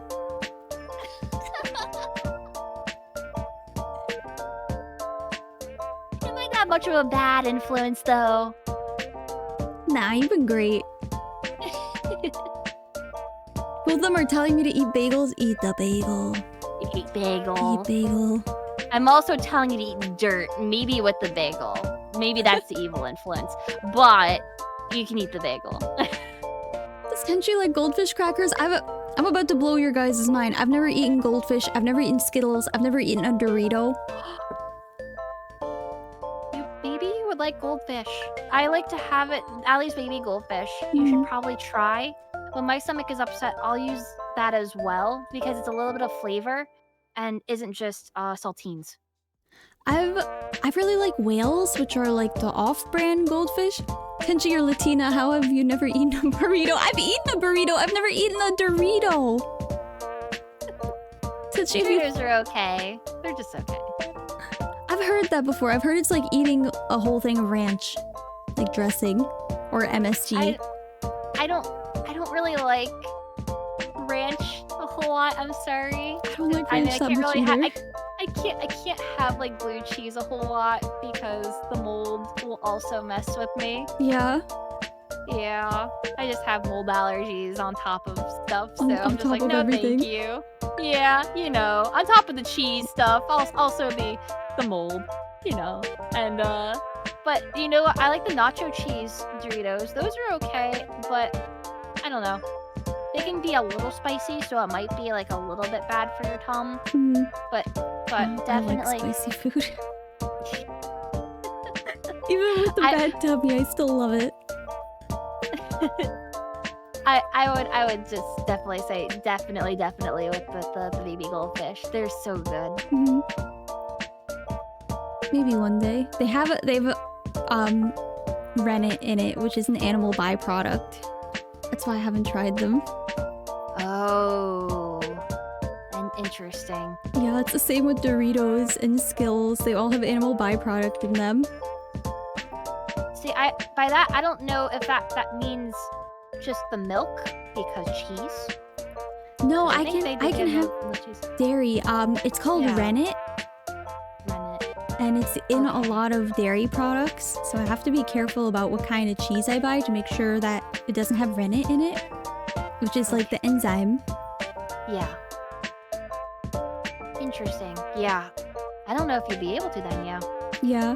It's like how I can't have the pizza flavor blasted goldfish because it has Parmesan in it. And it sucks because I like that flavor. I would just get sick on it. Why am I getting sick? Bleh. Oh man, these are good though. They have artificial rennet now. Yeah. When I make cheese, I use the artificial vegetarian rennet. Skittles use gelatin for their inside. Yeah, that's why I can't have them.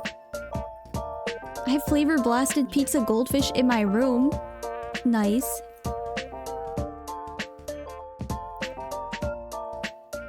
So yeah, because of gelatin and stuff like that, you can't have that either, huh? Yeah, you'd be surprised how many things have gelatin in them. Even going to like a bakery, and I go and I'm like, oh, can I have this, and this? And they're like, nope, this all has gelatin. And that's the thing, is that for the brat diet as well, one of the things that they recommend you is Jell-O. Yeah. Which you can't have. No Jell-O, plenty of pudding though. Yeah, I mean pudding's good. I prefer pudding. I love pudding. Like, oh my gosh, my favorite thing to eat in the hospital was always Cozy Shack vanilla pudding. Oh my god. I love vanilla pudding. I think butterscotch pudding is my favorite though, and I can't find butterscotch that much anymore. I know Snack Pack sometimes still has butterscotch in places. Yes, but I want the ones where I can cook it myself. Oh. And I can't find those, and it's hell. I just want my butterscotch. I would say you could make it, but I don't know how handy you are with that, because honestly, making pudding is such a hassle. Yeah, it is. I could probably do it with help, because being at a stove the entire time is really hard for me. Yeah, I have to take breaks when I'm baking, especially if I'm making like a decorated cake or something. I'll have to go and lay down in the middle. Yeah. We've successfully made you hungry. Good. Good, go get something to eat. Candy corn? Candy corn is like a weird thing. It's kind of gross, but kind of good at the same time. Sometimes I eat a piece and I'm very confused. I like candy corn, but it has to be the gourmet candy corn and not like the El Cheapo candy corn, because the difference of it tasting really rubbery and waxy and actually just like very sweet and nice is a game changer. There's a huge difference between them. I've never had gourmet candy corn. I've had the stuff from like Dollar Tree. Oh god, I hate like Brock's candy corn. Yeah, that's like the the one. worst tasting one. That's It's disgusting, so gross. nasty. I'm gonna make a peanut butter and jelly sandwich with crunchy peanut butter. Honestly, crunchy peanut butter isn't as bad as people make it out to be. No, it's just texture. Yeah. I think candy corn is okay. I'll have it if it's near me, but wouldn't be my first choice. I'm more of a peanut butter kind of guy. Ooh, I love peanut butter. Peanut butter is really good. I'll have it as a snack and get like a caramel rice crackers or something like that, and then put a little bit of peanut butter on it as a treat. Rice crackers are so good. Arr. Whenever I go to the Japanese market, I'm like, I need rice crackers. I just get like Quaker Oats or whatever. The Quaker ones are good too. I found butterscotch pudding on Amazon, sent the link. Ooh. The buttermilk pumpkins are a better version of candy corn, if I'm honest. I haven't had those. You know what's good? Cheese crackers with cheese in them. I actually like those cheese crackers filled with like the fakest cheese possible. Those are good. This is the cook and serve. Yeah, this isn't the instant. Oh my god. I was trying to find it from Royal for a while as well, and I couldn't find it, but oh my god, if this is actually the butterscotch Jello cook and serve, and it's not the sugar-free one. I can only find the sugar-free in shops.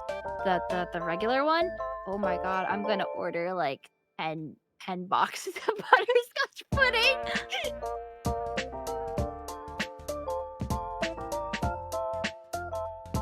I also mess with the jalapeno cheese-filled crackers. I haven't had those. Sounds good though. You guys have so many horrible, unhealthy, but tasty things in the US. I want to go there so badly. Oh yeah. It's gonna clog your arteries so good. Oh yeah. For better or for worse, though, I really wish that the FDA would regulate some things at least. But maybe during our lifetime. Yeah. My cholesterol is low anyway. I need to get that thing high. Challenge accepted. No, I think you want to have it low. Arteries are for nerds. So true. Peanut butter filled pretzels. Yes, those slap. They're salty and crunchy.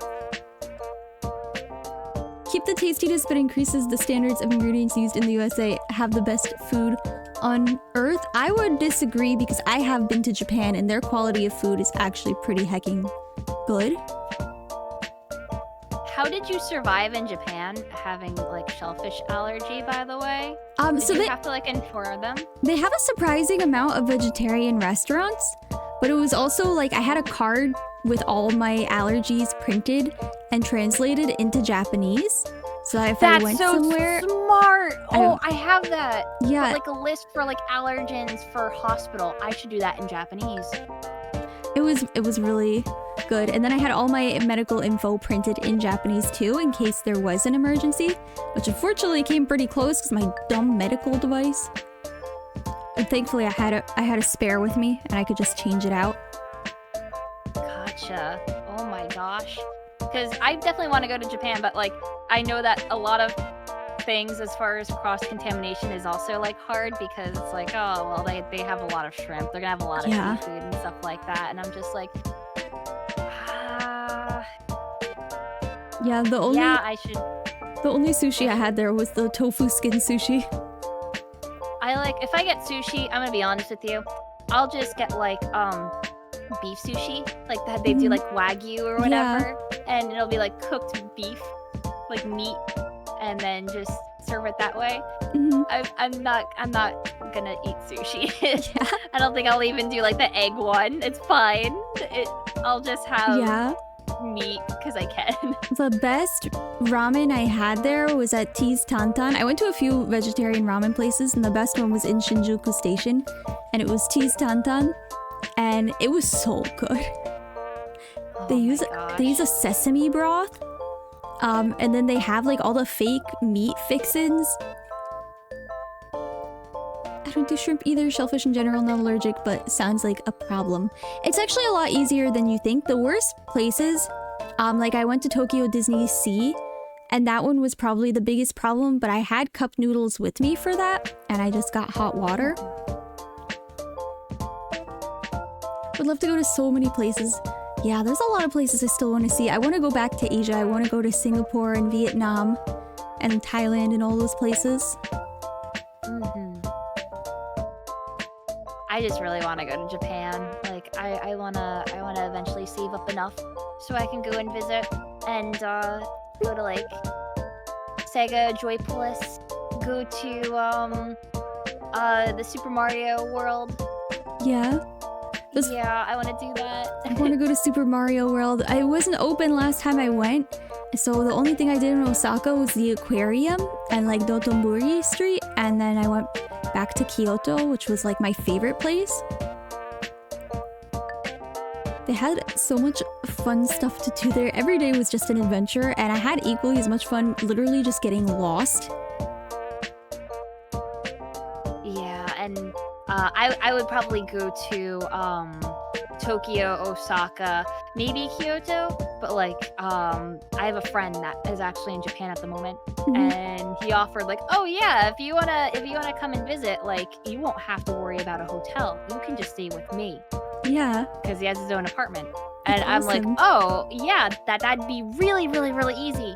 So I was thinking about going within, I guess, like the next year or so.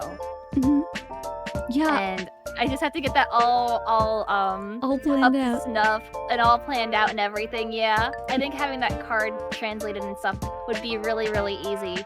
Even though I want to learn a lot of Japanese, like, but having to explain like, hello, I'm allergic to this. Yeah, the most important phrase is where's the bathroom?